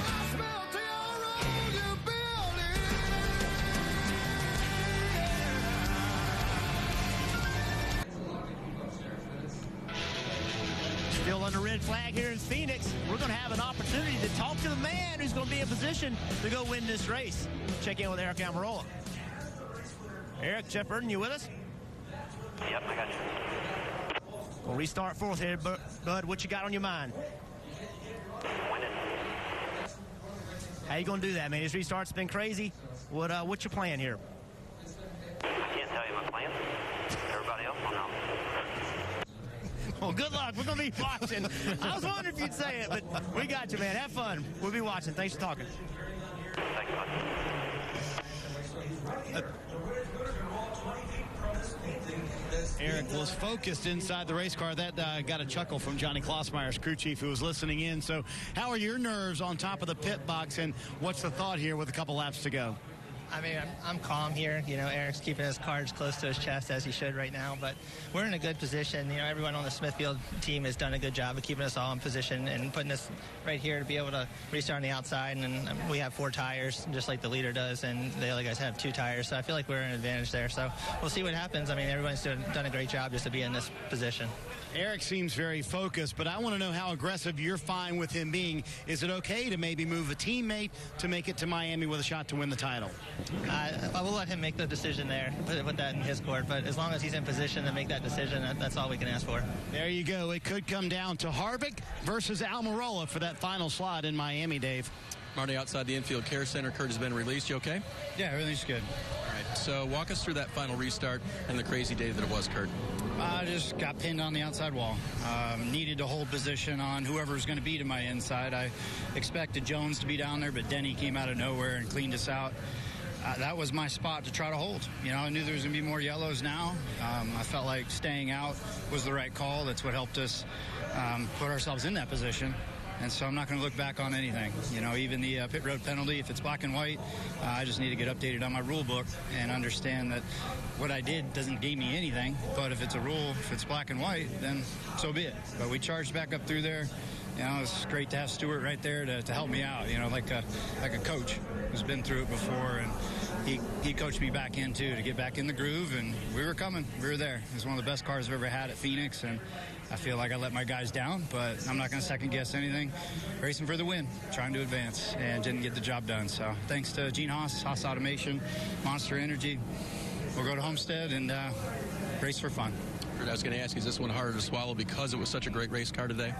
It's been all year long in the position for it. And my job was to win today, or at least try to gain 3 points on Harvick. I didn't get the job done. All right, Kurt's out of the infield care center, guys. Season, as far as the championship goes, is over. Well, and we mentioned not too long ago the playoff issues that have taken place. It started very early in stage 1. At the end of stage 1, Harvick, a tire going down. He has to come to pit road, and he's already a lap down. Yeah, then another flat tire. The 14 of Clint Moore has a flat left rear tire as he goes down into turn 3, spins around. And you just heard Kurt Busch mention the penalty coming to pit road. This is what he was talking about. Gets in front of the pace car. That's a penalty. It's a one-lap penalty, but he did a nice job to recover. Chase was speeding when he came onto pit road, and such a good car and in a great position to win. He has to go to the rear for the restart. And then the crash we just talked to Kurt Busch about, the 11 comes up, they make contact. Big crash takes out the 11, the 41, and catches Chase Elliott. I'm going to say, you know, Kurt Busch has had a long career in NASCAR. I don't know how anyone could have handled the interview any better right there. You can see the disappointment. You know, he can't go back and redo it, but I thought he's given this 41 car quite a run in the playoffs. And we talked at the top of the show, we talked a lot about the 4. I didn't have the 41 being that fast today. I was wrong. That 41 was a great race car. And post-race coverage, as well as victory lap, that will all be on NBCSN. So make sure to join us after the race on NBCSN as we're winding down to 23 laps, Dave. Kyle Larson will come on to pit road for what he thinks is a loose wheel. So not everyone pitting here, but he thought he had a loose wheel in the 42. They're just going to make sure laps winding down here. Hated to give up that track position, though. Well, huge track position because Larson would have started on the front row. Now that'll put Kevin Harvick on the front row. More importantly, Jeff, who's it putting inside row 2? Eric Almirola on the inside. We keep talking about it, Junior. He's going to watch what he does here. It's going to be big. He's got to change his strategy, though. In his brain, he had worked up a plan starting from the outside. Now he's got to switch gears and come up with a plan starting on the inside. I think it definitely makes it a little bit easier for him. Let's go to the 4 radio and hear what he has to say. The 10's the first one on 4. Before there, you know, we just need to be careful. He cannot win. If he wins, that ruins our day. So just nice and smooth. Plan on staying out here. So if the 10 lines up in 4th place, his options are limited going down into turn 1. Now that he's on the inside line, obviously depends on who the control car is and where he lines up. Obviously the 18 can pick the outside or the inside, but the car being in 3rd place, we saw it in the truck race Friday. 3rd place car won, 3rd place truck won the race on a restart, on a late race restart. So the 10 of Eric Almirola has to say, all right, I'm going to send it down into turn 1 and I'm going in there to win this race. Because after turn 1, once they're clear off of turn 2, it's over. If he's not up there trying to battle for the lead, it's over. Let's think about something else. Austin Dillon hasn't had a great year since the Daytona 500 win. Things haven't gone well. He's restarting 5th. William Byron looking for his worst first win, restarting 6th. These guys that aren't in the playoffs, they're going to have a role in who can make it to the playoffs. Marty. And if it's a factor or not, they keep reminding Eric Almirola on the last stop, we took 4, Harvick took 2. Just remember that. So whether it's true or not, Steve, and it actually helps him or not, Eric Almirola going into this restart with a little bit of confidence with a little bit of fresher left side tires. And listen, Kyle Larson just pitted. I thought he was going to come out like 12th or something. Came out 8th. He's sitting there with 4 tires in 8th position with 22 to go. He's going to be a role in this race as well. Yeah, 25 lap fresher tires than everybody in front of him. I'm not sure Martin Truex Jr., as we see the pace car stayed out, we're going to run one more lap under yellow. Martin Truex Jr., I'm thinking we might finally see a car not go on the flat on the dog leg. Martin Truex Jr. might just run the curve, and you guys go figure it out down in turn 1. I want no part of this. If Jeff Burton was driving, it'd be running about 30th right now. You know what I mean? I would get away from all this. Well, and the 2 in the front row know exactly the situation behind them. Kyle Busch knows that if the 10 wins this race, that moves the 4 out. Kevin Harvick knows if the 10 wins this race, he is out. Those 2 are going to be defending or potentially trying to manipulate how they go into turn number 1. And remember, down into turn 1, this is where all that speedy dry is from the caution, from the Bowman car that had all that engine trouble down in turn 1 and 2. There's that speedy dry down there, and it's not going to have the grip. The corner's not going to have the grip. You're going to have to either go above or below that. And we've seen that outside groove work. We've seen it work. And here he is, Kevin Harvick's on the outside of Kyle Busch. Kevin Harvick, one thing I've noticed, has not had great launches all day long. He's left and hadn't had great launches. Good restarts through the corners, but he's going to have to launch and try to enter turn 1 side by side with Kyle Busch. What path will Kyle Busch take after he gets past the start-finish line? He's the control car. He dictates the restart. As they're coming up to the restart zone, Kyle Busch on the inside, Harvick on the outside. Pretty good start for the 10 of Almirola. What does he do here? Dives all the way to the bottom of the racetrack. Following in the tire tracks of the 18. He's ahead of the 4 now. He's got to get to that 18 and get underneath him.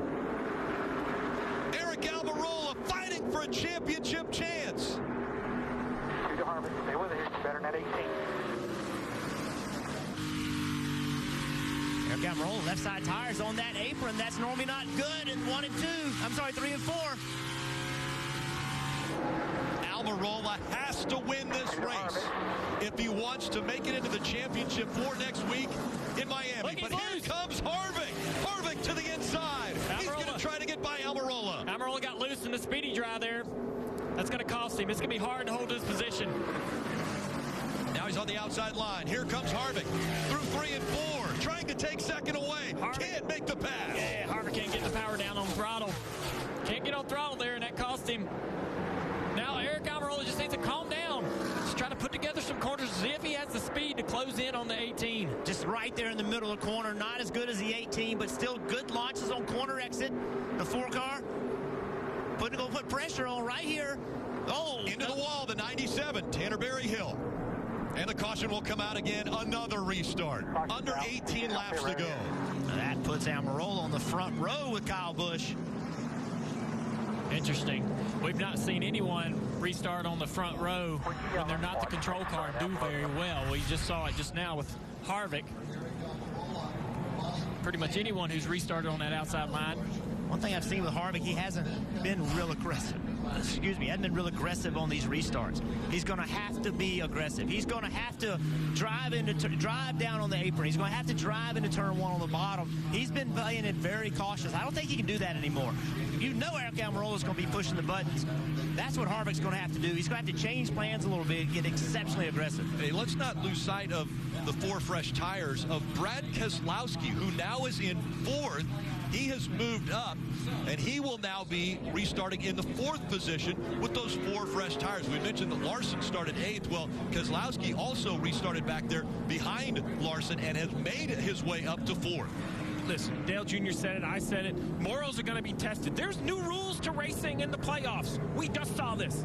At the half mile at Martinsville, Joey Logano, Martin Truex Jr., a door-to-door battle, but this was the last corner on the last lap. The 22, there was no way he was going to pass him clean. He sends him up the racetrack and moves the 78. He told us the week before he would move somebody for the win, and he went through with it and moved the 78. People can agree with it, just like it doesn't matter. The simple fact is the 22 was on to Miami. Now here sits Eric Almirola. Does he have to pass Kyle Busch, or is he willing, if the opportunity presents itself, Dale, does he put the bumper to the 18 if he has the chance? Well, I think his best opportunity is to try to stay on the door of that 18 car on this restart, not allow the 18 car to clear him. If the 18 dives across the apron, go down there with him. Try to stay on his door and enter on his door on the outside on the entrance to turn 1.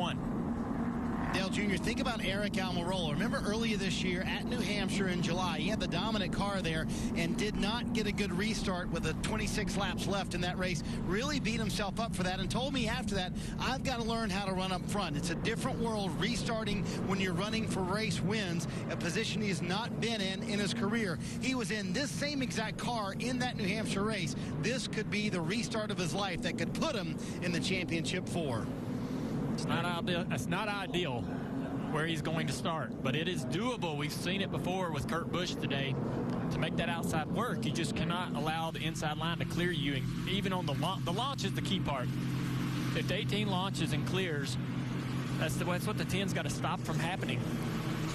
The 10 has to worry about, first of all, getting the lead, trying to steal the lead away from Kyle Busch.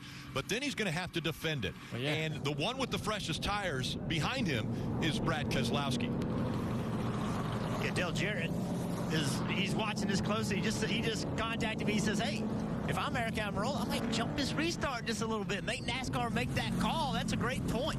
You know what I mean? It's hard for NASCAR to really make a call on who launches first, and that's something that Eric Almirola is going to have to figure out. Can he launch just a little bit ahead of Kyle Busch and try to get some forward momentum going? But, Jeff, does he want to put his fate in the hands of someone making a decision, or does he want to go out there and race and try to win this race and win that spot in the championship? Well, he's not going to do something that's clearly a penalty. But when you leave a quarter of a second before somebody, that's hard to tell. Kelly. You can see there Martin Truex Jr. on pit road on that last restart. He said he was sideways. He was so loose. They said, well, let's get you some fresh tires, presumably with an air pressure adjustment. He's just trying to stay out of all this chaos. The team has told him he needs to finish 24th or better. Right now, we're showing 16 cars on the lead lap. Rick, I don't think we're overselling it. It was going to be so chaotic that Martin Truex Jr. threw the white flag up. I'm out. I'm going to back out of this. I'm going to take the Jeff Burton strategy. I'm going to go to the back. Back out of all of the chaos. He knows all he needs to do is finish on the lead lap. Right now, as Kelly just mentioned, only 16 cars are on the lead lap, and the laps continue to wind down. Only 14 to go. When they come back around, it'll be 13 to go. So we know that it will be at least 12 laps of racing. Once the lights go off of the pace car and they go 2 by 2, getting ready for the restart. Could it be the final restart, or will there be another caution? It's another question that all of the crew chiefs, drivers are got in the back of their minds. Will this be the final sprint to the finish? Eric Almirola. The 4's out. The 4's got a 30-point picture right now. We don't win. Right there. That was the 10 communication. If we win, but he ain't got to race Harvick. Oh, there you go. 18 knows.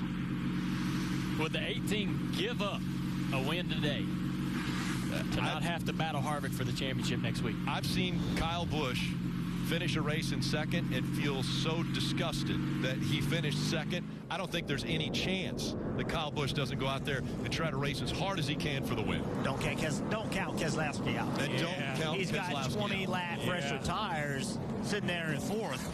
And by the way, Keselowski and Kyle Busch, those two don't get along. They're not great friends, Rick? No. Kyle Larson in sixth on fresh tires as well. Kyle Busch on the inside, Eric Almirola on the outside. It will be a 12-lap shootout. Almirola has to win the race if he wants to advance in the championship picture and get to Miami in the championship 4. I'm nervous. I feel like I'm in one of these cars getting ready to restart this race. All right, here it goes. It's a good launch for the 18. Back up through the gears. Here comes the 4, Kevin Harvick. Now a shove by the 2. Gets into the back of the 10. Moving him up the racetrack. Almirola. Way up the racetrack. Way too high. Here comes the 4 of Harvick for second. And look at that 2 of Keselowski also fighting in there for second as they go into 3.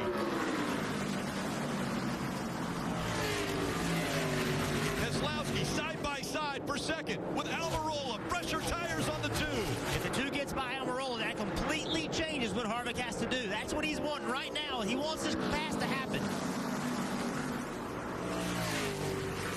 Keselowski now falling back in behind the 10 of Eric Almirola. Harvick under attack from Larson. Harvick's going to lose that spot. Larson fresher tires as well. The 2 car just too strong with these fresher tires for Eric Almirola.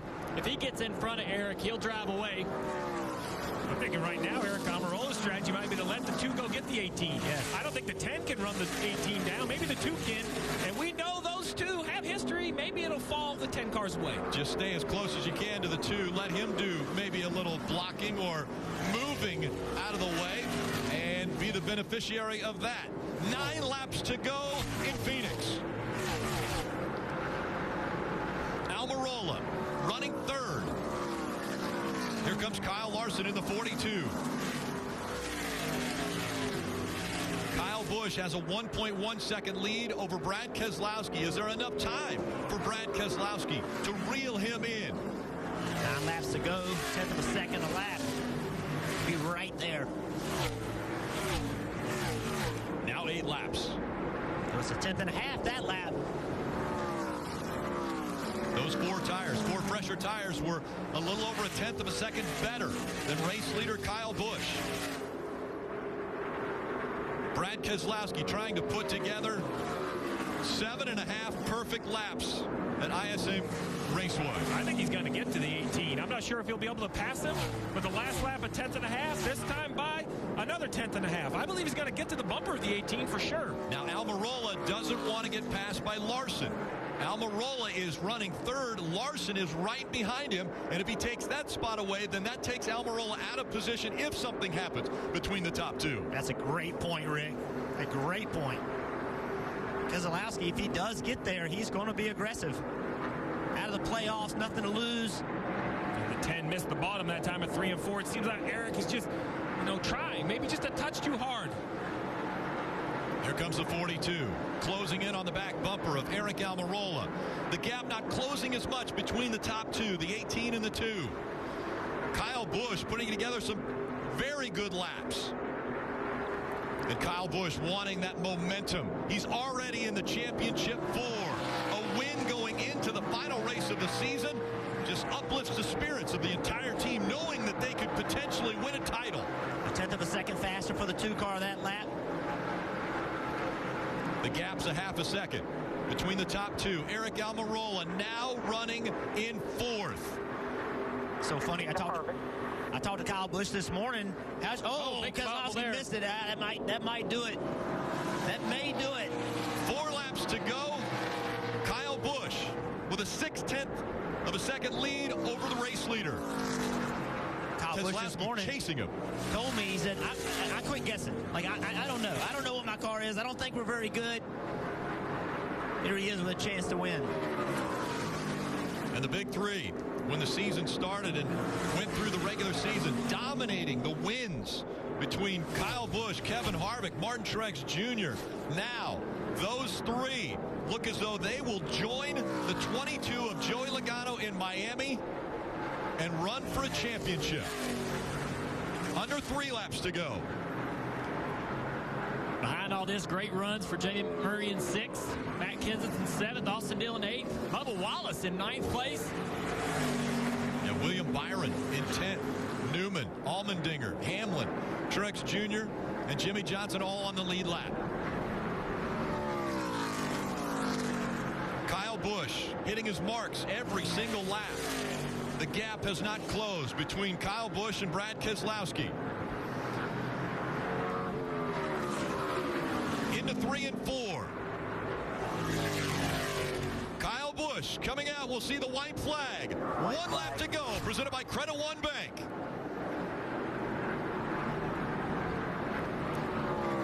Kyle Busch looking for his 8th win of 2018. One of the best in NASCAR, looking for another shot at the championship. Kyle Busch through 3 and 4 for the final time. Kyle Busch is going to win in the desert.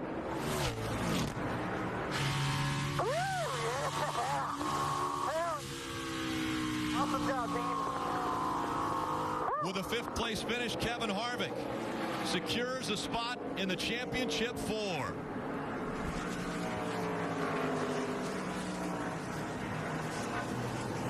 Kyle Busch, Martin Truex Jr., Kevin Harvick, Joey Logano. The 4 that will fight for the title in Miami.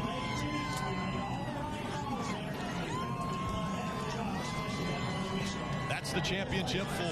Great job, driver. Way to hang in there, buddy. Take a little momentum with us down the home there. There's the momentum. This moment right here, presented by Sunoco, fueling victories all season long.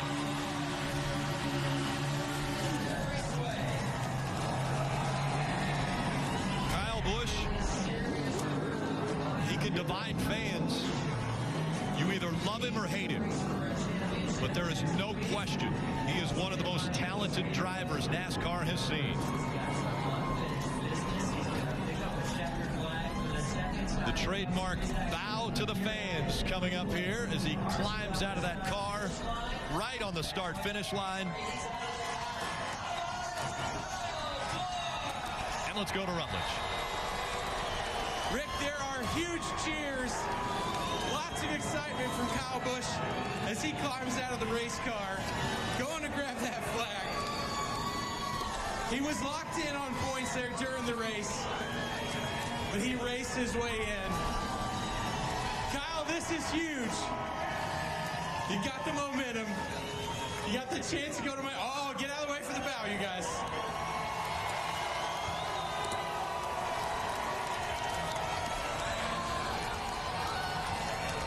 Well done. You told me don't mess up the bow. You were right. You were right. You did it. Congratulations. Can you lock this up next weekend? I'd certainly like to think so. You know, we had a rough start to the early part of this weekend, but it's cool to put it where we need to right here, right now, and in a victory lane with this M&M's hammering. Can't say enough about the crowd. Everybody out here on the West Coast, Phoenix, you guys are awesome, and man, what a day, what a race. Brad was fast there at the end. I was trying to hit all my marks exactly right, and he was a tick quicker than us, but we got what we needed out of today. Congratulations. We'll see you in victory lane. Heck yeah! Kyle Busch, everybody. 51 career wins for Kyle Busch. That's 11th all-time in the Monster Energy Cup Series. Looking to break into the top 10 here very soon. Back at Phoenix, Kyle Busch pulls into victory lane. Kevin Harvick sharing a moment with Tony Stewart and Gene Haas, who just walk off. And Kevin, it'll show a 5th place finish, but how would you sum up this day that was so up and down for the 14? Yeah, you know, we were in big trouble there when we had the flat tire, and then, you know, the caution came out and we were able to get some stage points and wound up with some decent track position. But the car never drove quite as good after it drug the ground all the way around the racetrack, and we kept working on it and kept ourselves in position. And then there at the end, after everybody crashed, it's like, okay, just let it play out here and see where it all falls. But just got to thank everybody from Busch Light, Jimmy John's, Mobil 1 Ford, Outback, Hunt Brothers, Morton Buildings, Textron Off-Road, and Liftmaster, and everybody at Stewart Haas Racing and Haas Automation for all they do for these teams. In 7 days, Kevin Harvick gets to race for a championship, Rick. Yeah, Marty, it's Kyle Busch getting the win, and the championship 4 are now decided. Thanks for watching our coverage today on NBC. For more NASCAR post-race coverage, it'll be on NBCSN. Make sure to join us over there next. Coming up next on NBC, your local news, except on the West Coast. And later, it's Football Night in America, followed by Cowboys-Eagles.